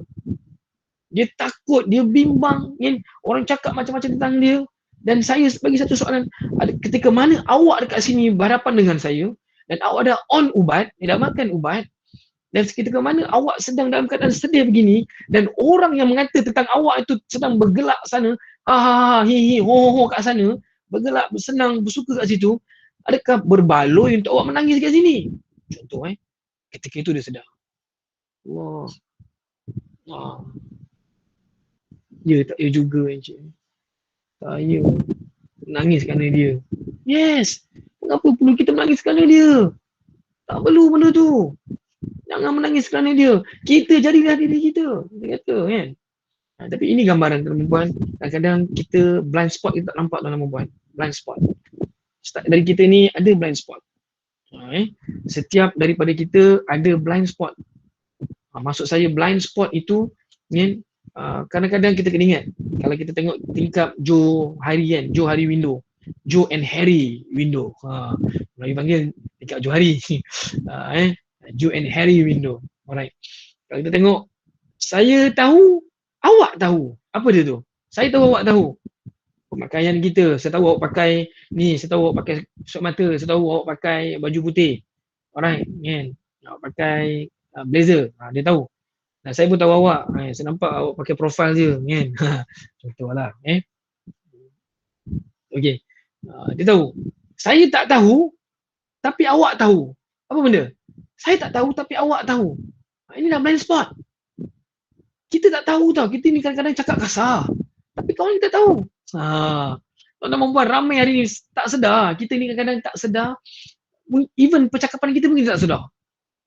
Kita rasa biasa, tapi kawan kita tu rasa macam luar biasa. Dia rasa luar biasa, pelik sikit. Kita cakap biasa, tapi dia rasa macam kau ni menengking-nengking aku ni, kenapa? Dia rasa macam tu. Sebab tu tuan-tuan perempuan, kita kena sedar tentang diri kita tuan-tuan perempuan. Bagaimana kita bertingkah laku. Ini satu benda yang sangat susah nak dibuat. Kalau tak dimulakan dari sekarang. Kalau yang dah siapa yang dah buat, dah tahu daripada dia dah awak dah cuba mulakan kan, insya-Allah tak ada masalah. There should be no problem lah on that person lah kalau dia dah try, dia dah buat. Dia aware macam mana cara aku bercakap ni kan, cara aku bertingkah laku. Yes, itu penting. Ini yang seringkali kita lupa benda-benda yang macam tu. Okey, bila kita lupa benda-benda macam tu kan, payah. Okey, lagi satu tuan-tuan perempuan, bila kita bila orang kata apa, menjadi seperti ikan di lautan, maksudnya kan, kita sedar kan, bahawa kita perlu survive. Alright, dalam keadaan ini. Sebab tu kalau politik di tempat kerja tuan-tuan dia nak cakap ni tak habis. Alright, dia payah kan. Tapi sekurang-kurangnya kita nampak bahawa kan, kita ni kena sentiasa orang kata apa, menguatkan keadaan diri. Misalnya contoh, bila saya kata menguatkan keadaan diri tu, kita dah boleh assume apa dia. Tapi bukan mengagak satu benda, memikir satu benda yang tak pasti, yang akhirnya mengundang anxiety. Itu tak betul lah. Maksudnya, kalau jadi macam ni, aku kena buat macam ni. Itu kau punya skill. Kalau jadi macam ni, kena buat macam ni. InsyaAllah, mudah-mudahan kita mudah merawat diri kita. Okey, cuba tengok ni tuan-tuan perempuan, the unseen baggage. Alright, the unseen baggage. Bag yang kita tanggung setiap hari yang kita bawa tu, yang kat belakang kita tu, dalam gambar ni lah. Alright, belief, kepercayaan kita, feeling, perasaan kita, attitude, kita punya tingkah laku, dan values, nilai kita. Alright, nilai kita. Sebab tu yang benda ni semua ni perlukan penghormatan, perlukan respect daripada semua orang. Alright, setiap orang ada kepercayaan, yang kita kena hormat kepercayaan sahabat-sahabat kita yang berlainan agama dan bangsa dan sebagainya. Kita hormat. Dan kita kena mengiktiraf perasaan orang lain. Alright? Dan pada masa yang sama, jangan lupa mengiktiraf perasaan diri sendiri. Hari ini berapa ramai orang sedih, hari ini berapa ramai orang kecewa, hari ini berapa ramai orang rasa tak gembira sebab dia sibuk sangat, dia terlalu sangat menjaga perasaan orang lain sehingga dia lupa menjaga perasaan diri dia sendiri. Alright? Nampak? Dia lupa jaga perasaan diri sendiri. Dia lupa bahawa dia ada perasaan juga. Tapi dia terlalu fokus pada perasaan orang lain. Nanti macam mana nanti kalau cakap macam tu? Lah nanti macam mana nanti dia tak nak kawan aku? Alah nanti aku cakap macam ni nanti dia jadi macam ni. Kita risau benda tu. Sedangkan kita lupa nak jaga perasaan kita. Kita kena dua-dua tuan dan puan. Perasaan orang kita jaga, perasaan kita pun kita jangan lupa. Jangan pula kita sibuk jaga perasaan kita je, tapi tak peduli pasal orang lain. Itu pun tak betul. Right? Itu pun tak betul. Kalau nak orang tanya saya, antara kelompok yang pertama dan kedua tadi, mana paling banyak? Maknanya, yang jaga pasal orang lain, dia lupa diri dia, dengan yang dia jaga emosi dia tapi dia lupa orang lain, mana lagi banyak? Yang saya jumpa setakat ni lah, yang pertama tu. Yang pertama tu. Dia banyak menjaga perasaan orang lain, emosi orang lain, tapi dia lupa reward perasaan diri sendiri. Akhirnya dia makan hati. Bila makan hati, akhirnya apa jadi pada dia? Orang kecewa, sedih. Dan akhirnya mengundang pula ada penyakit-penyakit yang tak sihat lah, penyakit mental dan sebagainya kan. Itu yang kita tak nak. Kan? Kita tak nak. Kita rasa macam kenapa perlu jadi macam tu. Alright. Kenapa kita tak nampak kita memikirkan macam mana kita panggil kan. Bila dia dah jadi macam tu, dia asyik memikirkan perasaan orang lain sehingga lupa diri sendiri dan akhirnya diri dia merana. Bila merana ni tuan-tuan dan puan, apa jadi akhirnya? Bila merana masa tu lah dah start makan ubat dan sebagainya. Alright. Dia tak boleh cope dengan diri dia sendiri. Allah, ni saya jumpa banyak kali macam ni. Memang kesian kan teman-teman. Tapi alhamdulillah kan, dia jumpa orang betul lah. Maksudnya dia jumpa doktor rujuk pada kita dan kita cuba treat dia kan. Dan ada yang berjaya dan alhamdulillah dah tak perlu makan ubat. Allah, saya seronok dengan kan. Cik, terima kasih, alhamdulillah saya dah okey. Yang saya dah tak makan ubat lagi. Thank you and thank you so much kan. Thank you for everything kan. Kita dengar kita sebagai orang pernah bersama dengan dia, buat treatment dan sebagainya, kita rasa macam seronok. Satu kepuasan lah. Right? Tapi ini yang saya kongsi dengan teman-teman puan kan. Cabaran ini tetap sentiasa ada cabaran. Yang apatah lagi di mana-mana saja. Kerja kat sini atau kerja di rumah. Alright. Manalah tahu bila dah berkembangnya teknologi 5G, tapi tak ada 6G pula kan. 6G, 7G, berapa G seterusnya. Silap-silap dah tak ada kerja dah. Tak ada seorang pergi kat UMC set tu. Bangunan UMC set je ada kan. Semua kerja kat rumah. Satu hal pula kan. Mana tahu kan. Contoh kan. Tapi itulah. Tapi bila dilihat balik tuan-tuan puan kan, benda ni sebenarnya kerja dengan ramai orang lagi seronok. Betul tak? Kan? Kita dapat bersosial, kita dapat tanya khabar orang. Sebab kita diciptakan begitu. Kita diciptakan sebab kita ni human being yang social punya human being lah. Sifat kita ni socialize with others kan. Kita boleh berinteraksi kan. Jadi itulah kan, jangan kita sepikkan fikiran kita, alamak habislah ni kan, habislah dalam keadaan yang macam ni. Tak, kita positif lah, insyaAllah negara kita pulih dan kita dapat bekerja seperti biasa. Saya pun begitu juga kan. Dulu sebulan dekat hospital COVID tu, bila dah kat sana tu dalam perempuan kan, biasalah kita hadapan banyak kes. Kesian kan, sebab saya ni duduk kat yellow line dia dengan green kan. Lebih kat yellow lah, pergi kat red ni yang lain lah. Maknanya yang berhadapan betul-betul dengan orang impatient COVID tu.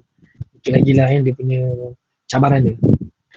Cuma kita ni yang berada di rumah ni, yang work from home ataupun yang gila-gila kan, yang kerja yang tak ada keluar sampai nak merisikokan diri ni, itulah yang terjadi. Syukurlah dengan apa yang kita ada. Syukur banyak-banyak tuan-tuan puan. Jangan lupa aspek syukur tu. Jangan lupa aspek syukur. Okey, saya bawakan seterusnya. Di KKM kami ada satu pokok. Pokok ni saya selalu panggil pokok ajaib. Kan? Kalau saya bagi tahu kan pada tangan staff-staff KKM, alright. Itu mana-mana kementerian yang panggil kan, saya akan bawa satu pokok ni. Ini namanya pokok ajaib. Alright, saya panggil pokok ajaib lah, tapi sebenarnya pokok minda sihat. Alright. Pokok minda sihat ni dia ada 10 buah. Dan dia di cover oleh 10 akar yang utama.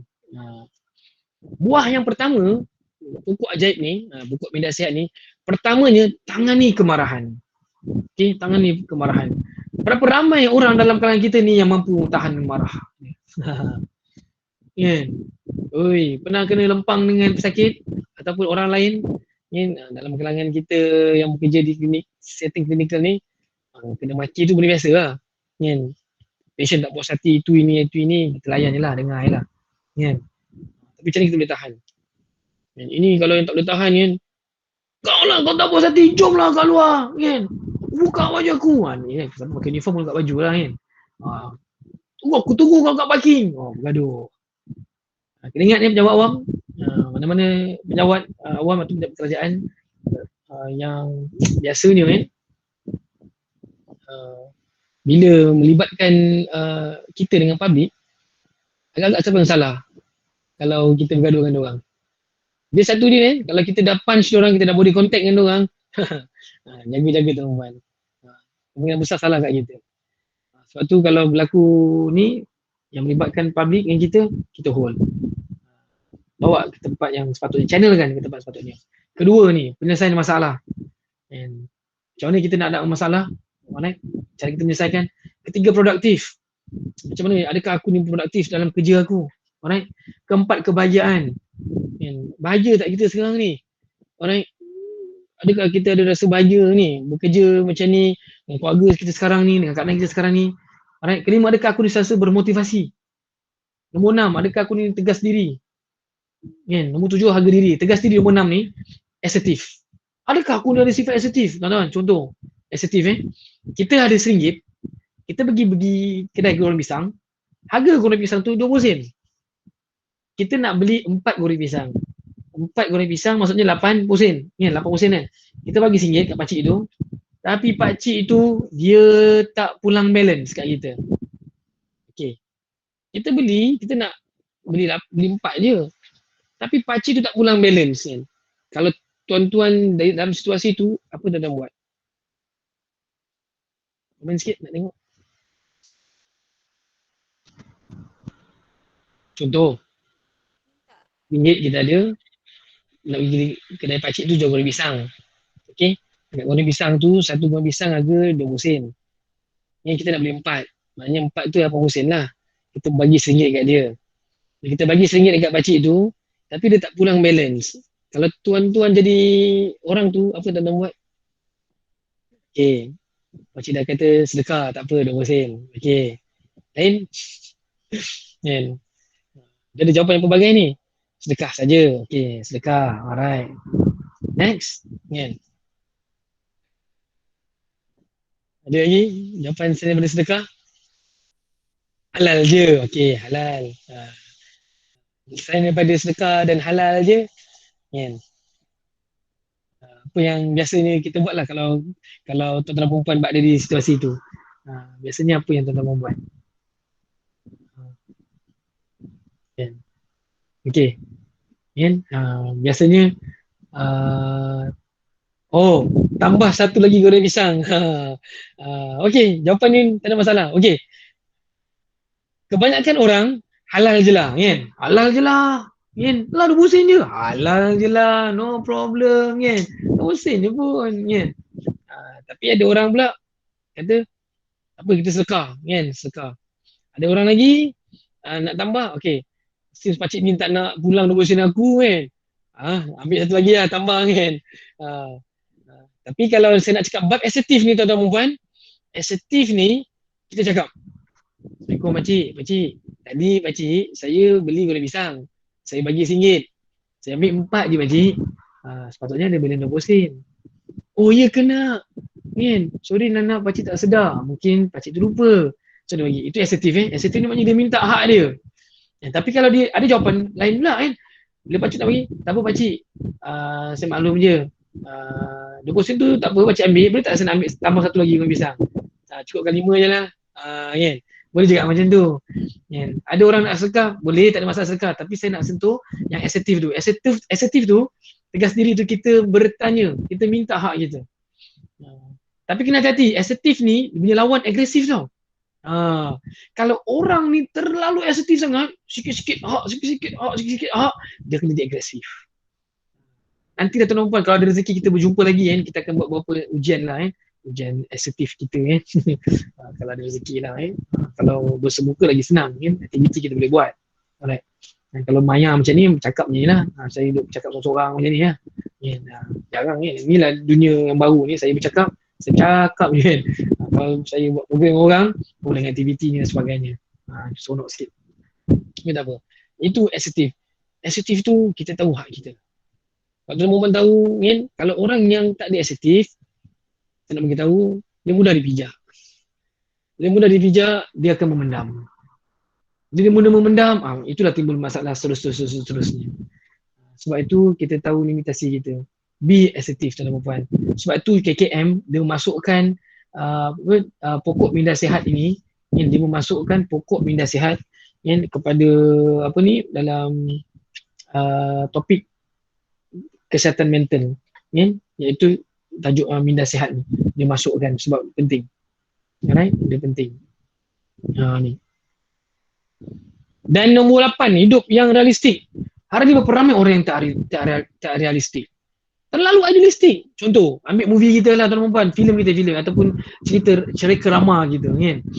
Masuk dalam rumah, masuk pagar rumah besar. Rumah agam kan, rumah besar. Masuk dalam rumah, ada kolam renang dalam rumah kan. Masuk atas, masuk dalam bawah rumah dia ada bawah tanah lagi. Bawah tanah ada kereta mewah, contoh lah kan. Bila kereta tak cukup satu, mesti ada 2, 3, 4, 5 kereta kan. Contoh, memang dia lah keadaan tu. Tapi dari segi realistiknya ataupun dalam keadaan realnya, adakah keadaan rakyat kita sebegitu? Keadaan rakyat masyarakat kita. Jadi bila bukan majoritinya begitu, tetapi digambarkan begitu di cerita, rama dan sebagainya, ini akan membentuk satu tanggapan yang orang kata apa, tanggapan yang idealistik. Terlalu ideal kan. Walhal dari segi realistik tidak begitu. Dan inilah yang boleh membuatkan punca-punca orang panggil apa kan, orang kata apa, tidak berpijak di bumi yang nyata kan. Kalau orang kaya tak berpijak di bumi nyata, dia akan anggap semua orang kaya macam dia kan. Ni kalau yang kaya lah. Yang miskin pula, dia akan anggap semua orang kan, kaya ni semua tak guna, semua kedekut tak hidung masin. Contoh ini keadaan yang mungkin. Kalau kita tak terima keadaan realistik ni macam mana? Ni kita ni dalam pelbagai sosioekonomi, sosio-budaya berbeza. Sebab tu saling kenal dengan sangat penting kan. Nombor 9, buah ada apa? Tolak ansur. Nombor 10, menerima hakikat. Belajarlah untuk menerima hakikat dan untuk mendapatkan kebahagiaan. Supaya kita kalau tak terima hakikat ni, kita mudah untuk kecewa. Orang yang tidak menerima hakikat, sukar untuk menerima hakikat, orang ini mudah kecewa.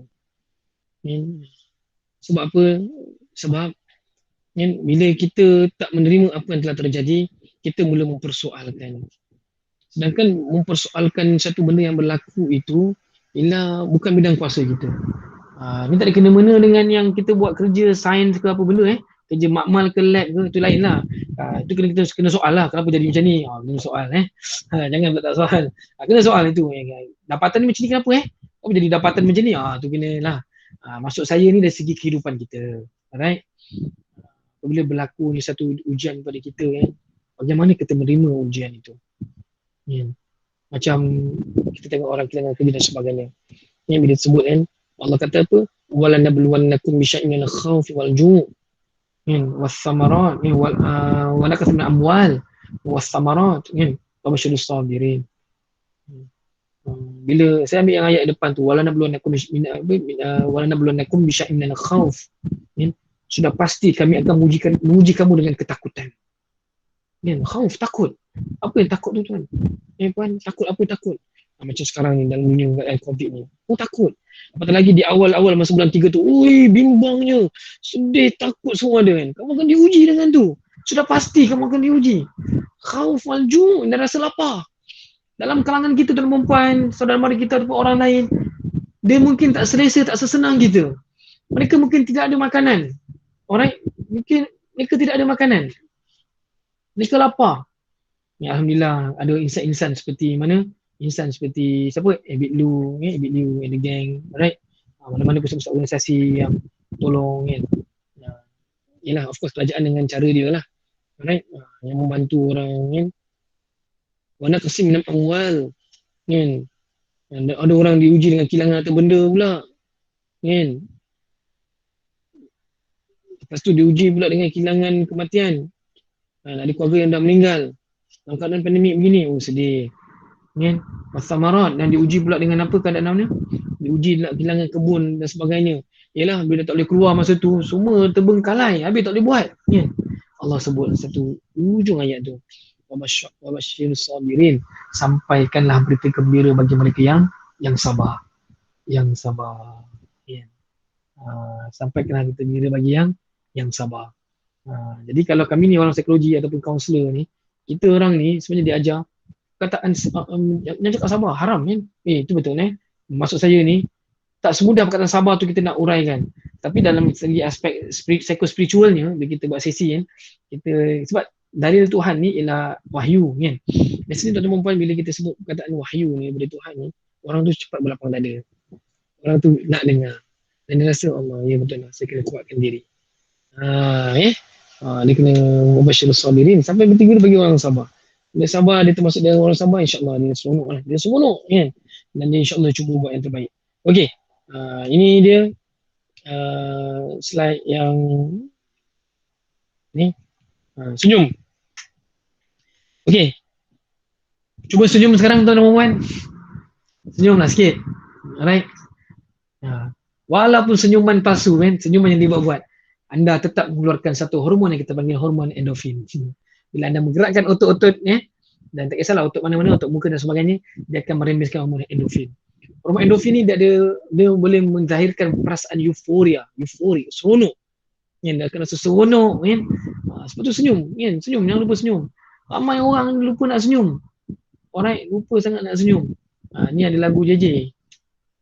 Dengar tak suara dia?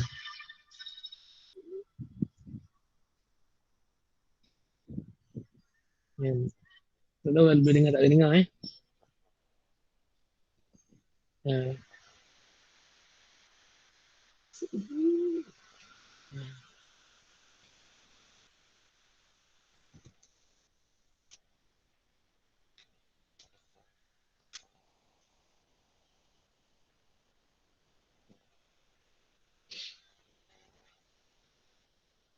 Alamak, tak dengar sayangnya.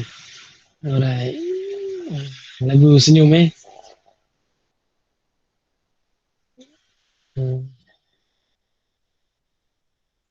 Okay. Dengan senyuman terjalinlah ikatan senyum Sebab ramai orang ini susah nak senyum tuan-tuan. Susah sangat nak senyum Tak salah bagi nak senyuman.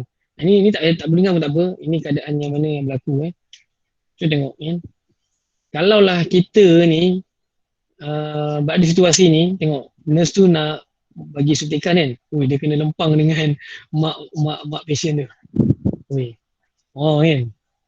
Kena lempang. Kalau kita lah di situasi tu agak macam mana lah kena dia slap.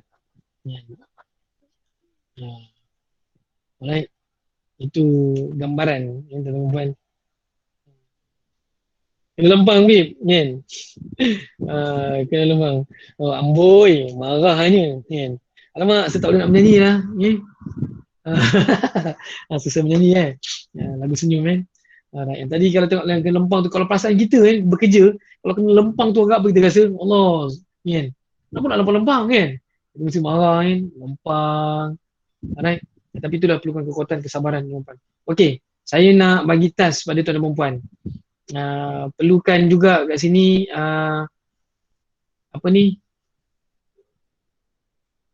saya nak tanya kepada tuan-tuan dan puan perkara ini. Okey, saya nak tanya ini mesti saya tak boleh dengar suaranya. Tuan dan puan cakaplah dengan dalam diri sendiri. Okey, saya nak tanya ni. Mana dia? Okey. Sihat minda. Ni dari segi kualiti tuan dan puan. Saya nak tanya.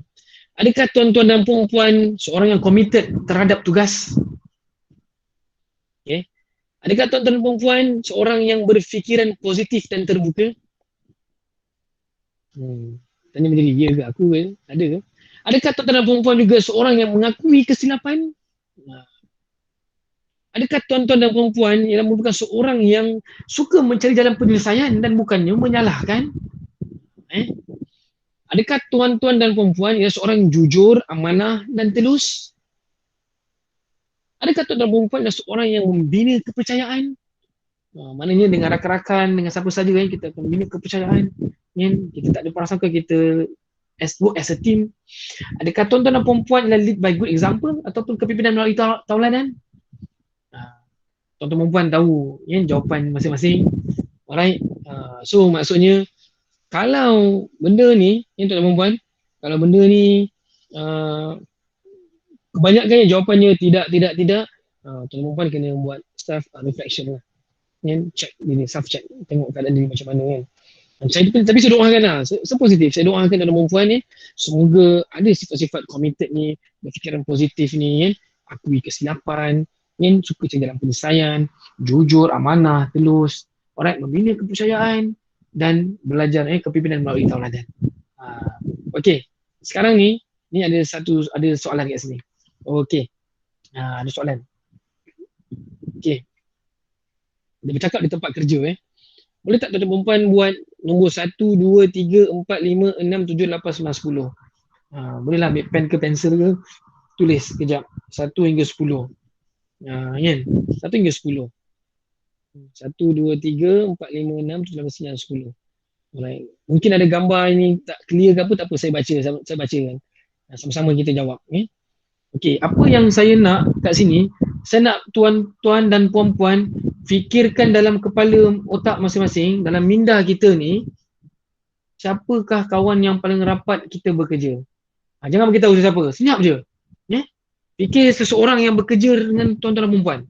Yang rapat bekerja lagi senang ya. Tapi yang kerja sama-sama tu, fikirkan, ingat dia dalam kepala kita, dalam minda kita. Jangan cerita, jangan tulis, jangan komen apa-apa. Okey. Ingat muka dia, okey dah. Okey.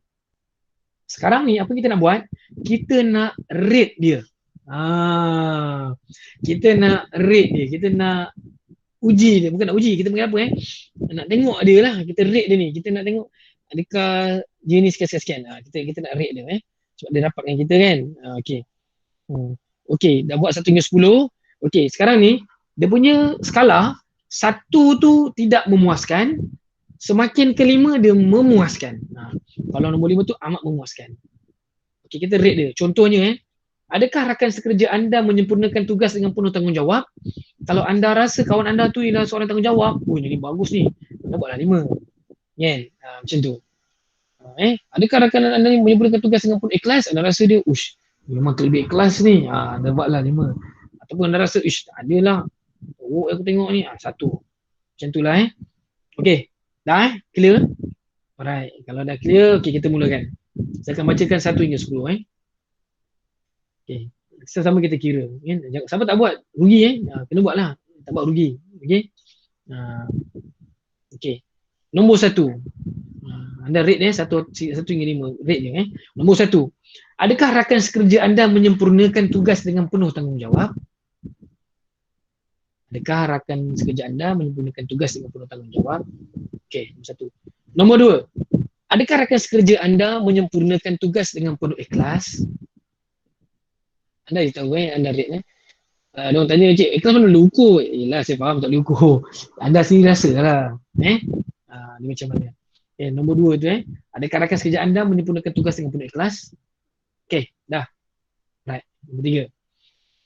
Adakah rakan sekerja anda setiap amalan dia, tindakan dan perilakunya berasaskan kebenaran undang-undang dan peraturan? Ulang. Adakah rakan sekerja anda setiap amalan, tindakan dan perilakunya berasaskan kebenaran undang-undang dan peraturan?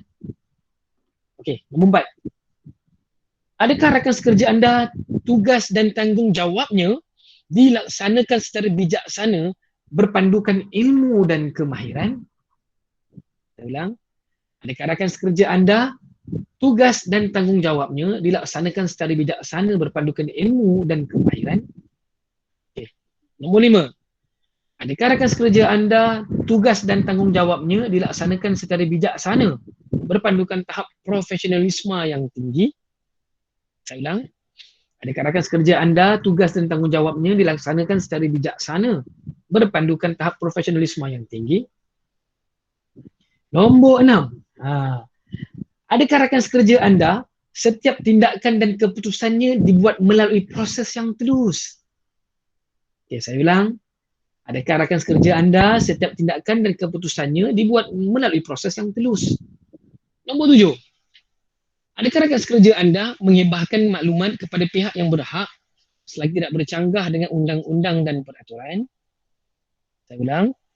Adakah rakan sekerja anda menghibahkan maklumat kepada pihak yang berhak selagi tidak bercanggah dengan undang-undang dan peraturan? Okey, nombor 8. Adakah rakan sekerja anda membuat pertimbangan yang saksama dan sama rata dalam tindakan dan keputusan berasaskan undang-undang, peraturan serta fakta yang lengkap dan tepat? Saya ulang. Adakah rakan sekerja anda membuat pertimbangan yang saksama dan sama rata dalam tindakan dan keputusan berasaskan undang-undang, peraturan serta fakta yang lengkap dan tepat? Dah? Ada saya laju pelan. Nombor 9. Adakah rakan sekerja anda menunjukkan sikap berterima kasih? Adakah rakan sekerja anda menunjukkan sikap berterima kasih? Okay. Soalan yang terakhir, nombor 10. Adakah rakan sekerja anda menghargai kejayaan, pencapaian dan anugerah yang diperolehi? Okay, nombor 10. Adakah rakan sekerja anda menghargai kejayaan, pencapaian dan anugerah yang diperolehi? Nombor jadi 2 lah, sama ada dia tengok orang ataupun dia tengok kita ataupun anugerah yang dia dapat sendiri. Okey. Sekarang ni apa yang saya nak tuan-tuan dan puan-puan buat ialah jumlahkan ke semua markah tersebut. Tadi dah rate dia kan. Bila dah rate dia tu, jumlahkan semua markah tersebut. Jumlahkan semua markah tersebut. Okey. Bila dah jumlahkan markah dia, okey. Sekarang ni bila dah jumlahkan markah, bahagi dengan 10. Okey. Alright. Okey. Mula-mula jumlahkan markah yang anda rate tadi tu.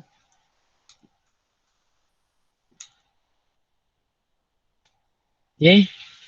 Kemudian bahagi dengan 10. Okey. Bahagi dengan 10. Okey, now kita tengok jawapan dia Okey. Now kita tengok jawapan dia. Ni jangan buat kat komen Ni sendirilah nanti kan buat kat komen kan cik hati pula. Okey. Alright, mana ni? Okey. Ini jawapan dia. Berapa skor rakan anda yang anda kira tadi tu? Okey. Kalau anda dapat purata skor 3 hingga 5, teruskan bersahabat dengan dia. Tapi anda dapat bawah 3, anda harus berhati-hati. Kerana dikhawatiri anda akan terlibat sama atau dijangkiti. Orang tanya saya macam mana nak tolong orang yang bawah 3 ni kan? Anda kalau rasa anda ni boleh bagi nasihat ke dia boleh dengar anda sampaikan.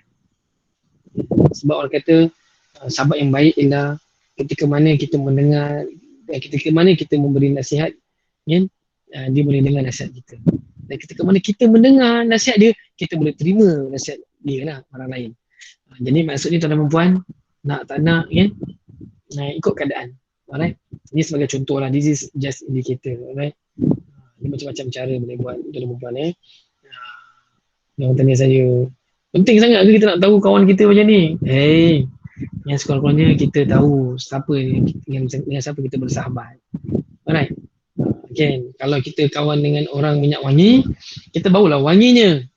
Kalau kita berkawan dengan tukang besi, kita sikit-sikit percikkan api tu ada kena kat baju kita. Macam tu lah. Alright. Jadi tuan-tuan dan puan, saya harap ni bermotivasi untuk langsung. Okey, stop sharing kejap. Okey. Saya nak tunjukkan yang ni pada tuan-tuan dan puan. Tadi tu settle kita buat test. Yang ini pula mana dia? Hmm.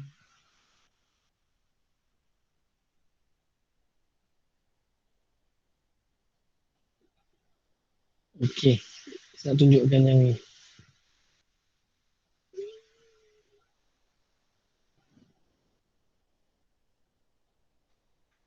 Okey.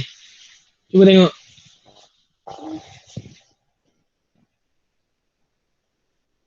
Ha. Saya taklah nak cerita semua tuan-tuan puan tak, saya nak bagi ambil yang penting aja. Mana yang penting ni? Okey. Yang ni. Saya nak tanya kepada tuan-tuan puan yang tengok ni, yang sedang menyaksikan ni. Alright. Adakah gelas ini separuh penuh ataupun separuh kosong? Macam mana? Okey. Boleh letak kat bawah tu. Separuh penuh ke separuh kosong? Letak komen. At least saya nak buat gambaran lah. Adakah gelas ini separuh penuh ataupun separuh kosong? Kan? Separuh penuh ataupun separuh kosong. Alright. Ada separuh penuh ataupun separuh kosong. Okey. Dah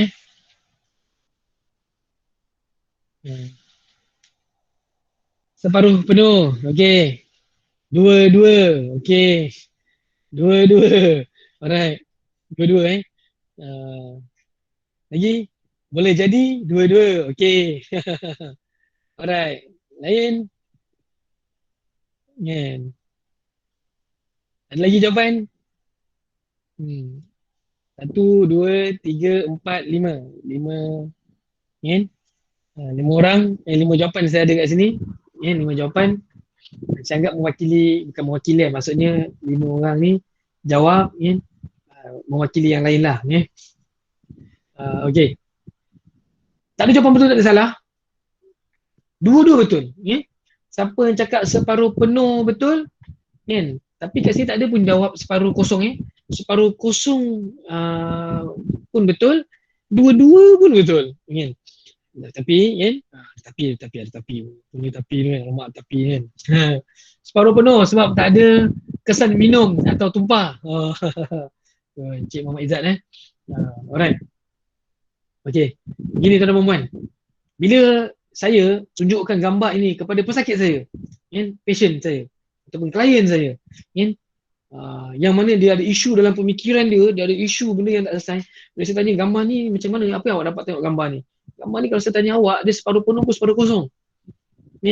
Kebanyakan mereka cakap ni separuh kosong.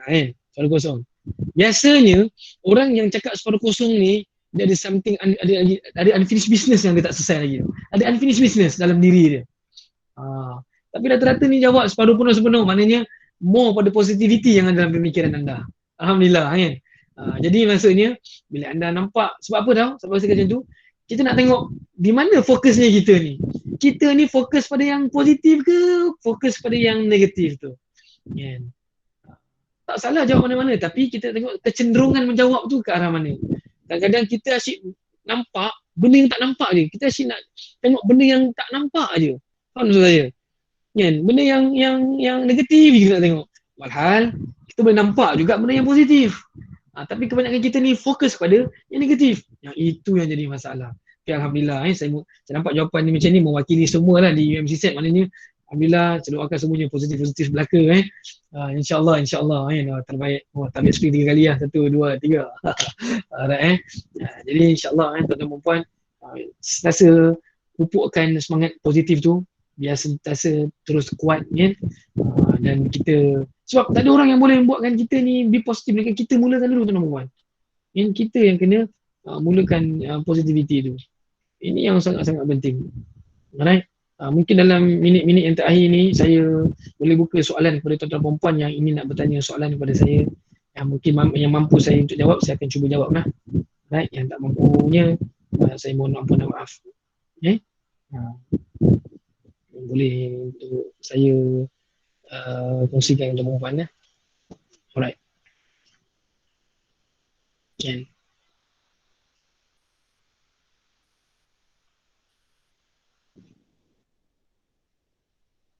Sebab saya ada satu video nak tunjuk. Saya nak tahu sama ada boleh dengar suara tak boleh dengar suara. Sekejap tuan perempuan, saya tengok video.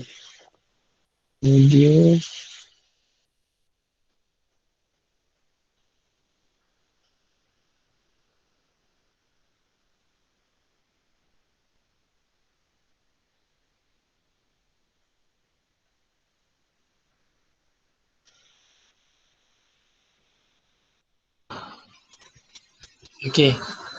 Katalah saya boleh dengar tak suara saya? Saya tak pakai FreeBuds ni. Dengar tak suara?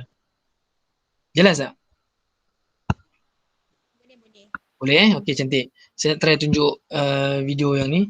Saya harap video ni jelas, boleh dengar suara.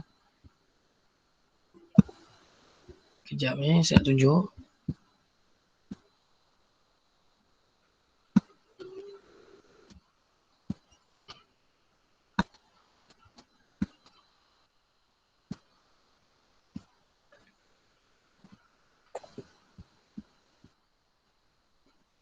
Okey. Boleh dengar muzik tak? Tak Dengar juga? dengar. Tak dengar sekejap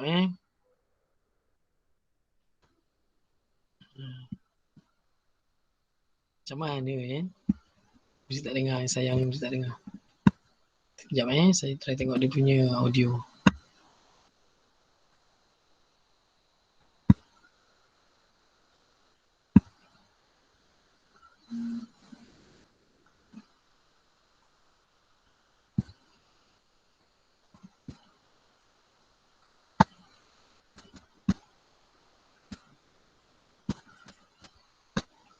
Bismillah.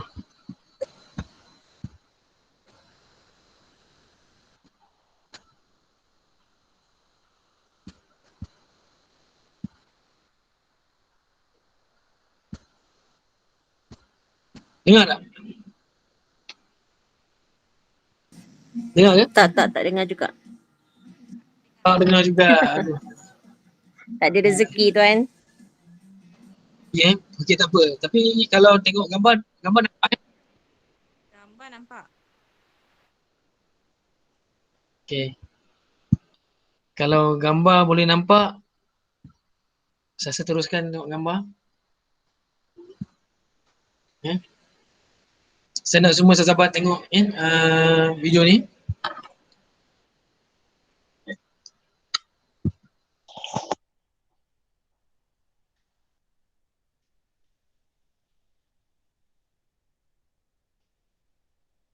Tengok dia makan Bila dia makan tak pasal terang dia makan.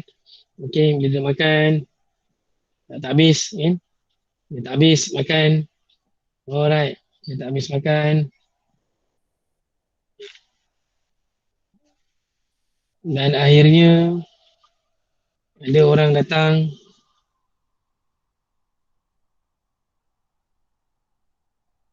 Dia bawa baldi, dia bawa tong besar tong hitam.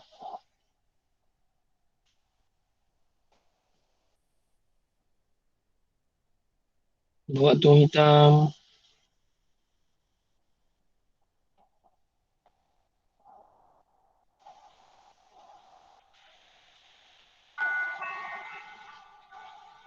Dia bawa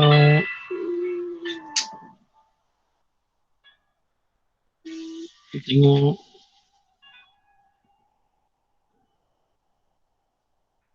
dia ambil, tuan-tuan tengok dia ambil sisa-sisa makanan yang tak habis tadi.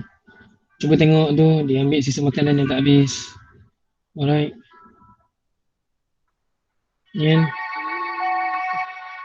Dia pilih yang terbaik bagi dia tu.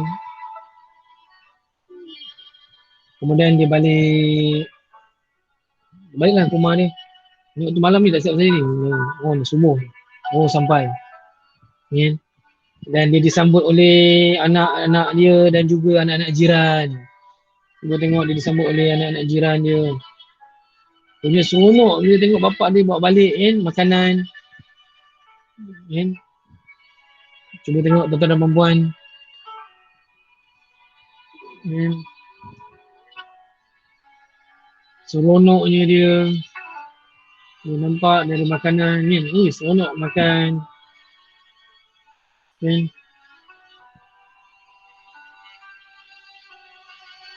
Dia tak pernah makan ni kalau perempuan. Kata seronok ni. Dan kemudian dia balik rumah ni, isteri dia. Isteri dia menyediakan makanan untuk perempuan. Isteri dia sediakan makanan. Alright, ni. Dia bawa balik lauk yang dia ambil tadi tu. Dia bungkus. So, dia dukung anak dia. Isteri dia sediakan makanan. Lauk pauk ataupun makanan tadi tu ialah makanan sisa bekas orang tu perempuan. Cuba tengok tu. Kehidupan mereka dia sediakan makanan untuk makan malam ni. Seronok ni. Mi. Dia makan sama-sama. Kemudian duduk untuk makan. Tuan-tuan perempuan kita tengok dia nak makan, bapak kata jangan lupa kita berdoa, kan? Berdoa dengan agama dia lah, dia orang Kristian, sedang berdoa dengan agama dia orang. Right? Kalau tengok balik, tuan-tuan perempuan, berapa ramainya, around the world, 25,000 people die of hunger. Ramai, orang yang mati sebab lapar. This is every day. Every day. Alright. Dan soalan saya kepada tuan-tuan dan puan-puan,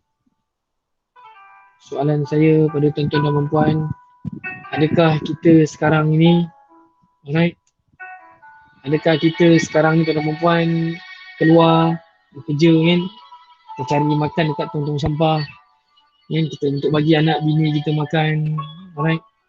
Adakah kita sama ni kutip hasil sisa orang? Kalau jawapannya tak ada, maknanya kita kena banyakkan bersyukur. Alright? Kena banyak dengan bersyukur. Kalau kita tak ada rasa syukur ni tuan-tuan dan puan, maknanya hati kita ni masih lagi dalam keadaan masih lagi, orang kata apa, tak stable lah. Alright? Syukur, syukur banyak-banyak. Alright? Sebab apa tuan-tuan dan puan? Sebab apa kita kena bersyukur? Sebab kita kena bersyukur kalau tengok balik ini, kerana bersyukurlah kerana anda masih diberi lagi peluang untuk bekerja dan memiliki pendapatan, sedangkan orang lain tidak seperti kita. Mereka juga inginkan pekerjaan kita. Jadi buatlah yang terbaik untuk pekerjaan ini, kerana orang yang bersyukur pasti Tuhan akan menambah lagi rezeki. Alright. Jadi tuan-tuan puan, jangan lupa bersyukur. Agaklah nikmat pekerjaan anda hari ini. Tak semua orang ada pekerjaan anda. So buat yang terbaik. Jangan rasa putus asa dan jangan cepat rasa kecewa. Buat yang terbaik tuan-tuan puan. Dan saya nak menjawab soalan di bawah ni. Puan Haida katakan seseorang yang pernah didiagnos anxiety, bolehkah ia berulang? Ya boleh. Dia akan boleh berulang. Sebab tu bila ada anxiety, kebimbangan ni satu benda yang kita boleh, kalau dah kena anxiety ni susah untuk kawal. Melainkan setelah dia belajar macam mana untuk cope. First kalau dia telah didiagnos dan dia memang memerlukan medication dan ubat, doktor prescribe dia ubat, doktor PSY dia prescribe ubat, maksudnya dia dah tak boleh nak kontrol sangat, dia terlalu kuat, dia asyik memikir, kadang-kadang dia boleh sedih, memanjang dia bimbang, memanjang, dan meletak dia tak boleh nak bergerak lah, tak boleh nak function dengan betul, dengan baik jadi terpaksa makan ubat. Tapi yang kalau tak ada perempuan buat ujian DAS dan tiba-tiba dapat tengok jawapan result tu teruk atau sangat teruk, maksudnya itu bukan anda didiagnos sebagai anxiety, tetapi ada simptom-simptom anxiety yang mana itu boleh dirawat. Maksudnya makan yang betul. Alright, kadang-kadang anxiety ni ataupun palpitation ataupun degupan yang kuat ni, kadang-kadang kita minum teh atau kopi yang terlalu kerap. Kadang-kadang sakit saya saya akan tanya dia pagi ni dia minum kopi dengan ni tak atau teh. Kalau dia kata ada, mungkin dia sebab tu juga. Kan? Siapa yang pernah rasa minum kopi tengah-tengah malam tu kan? Apa bimbang, macam bimbang. Walhal itu reaction dia. Kan? Kafein yang kuat dalam badan dia lah. Tapi kalau dia tak ada benda tu, tapi dia ada perasaan gemuruh yang tiba-tiba datang, dia kena buat check up. Kena buat check up. Kadang-kadang adalah yang dari segi badan kita tak tahu kan. So bila dah buat check up, baru kita dapatlah jawapan dia. Tapi kalau ada macam symptom anxiety, insyaAllah kita boleh rawat. Jadi saya harap itu menjawab soalan saya. Dan tuan-tuan perempuan, saya mohon ampun dan maaf sepanjang penyampaian saya pada hari ini. Alright, dan saya doakan warga UMC alright, terus cemerlang, gemilang dan terbilang insya-Allah.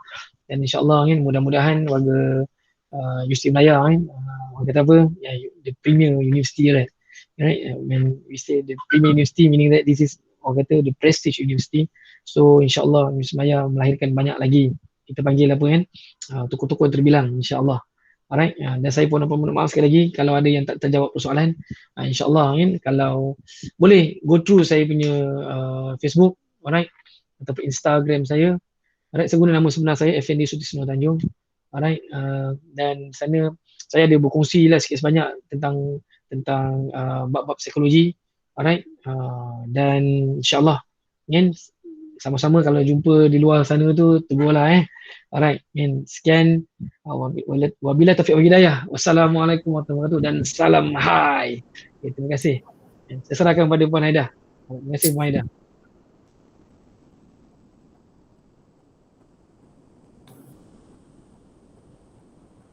Okey, baik.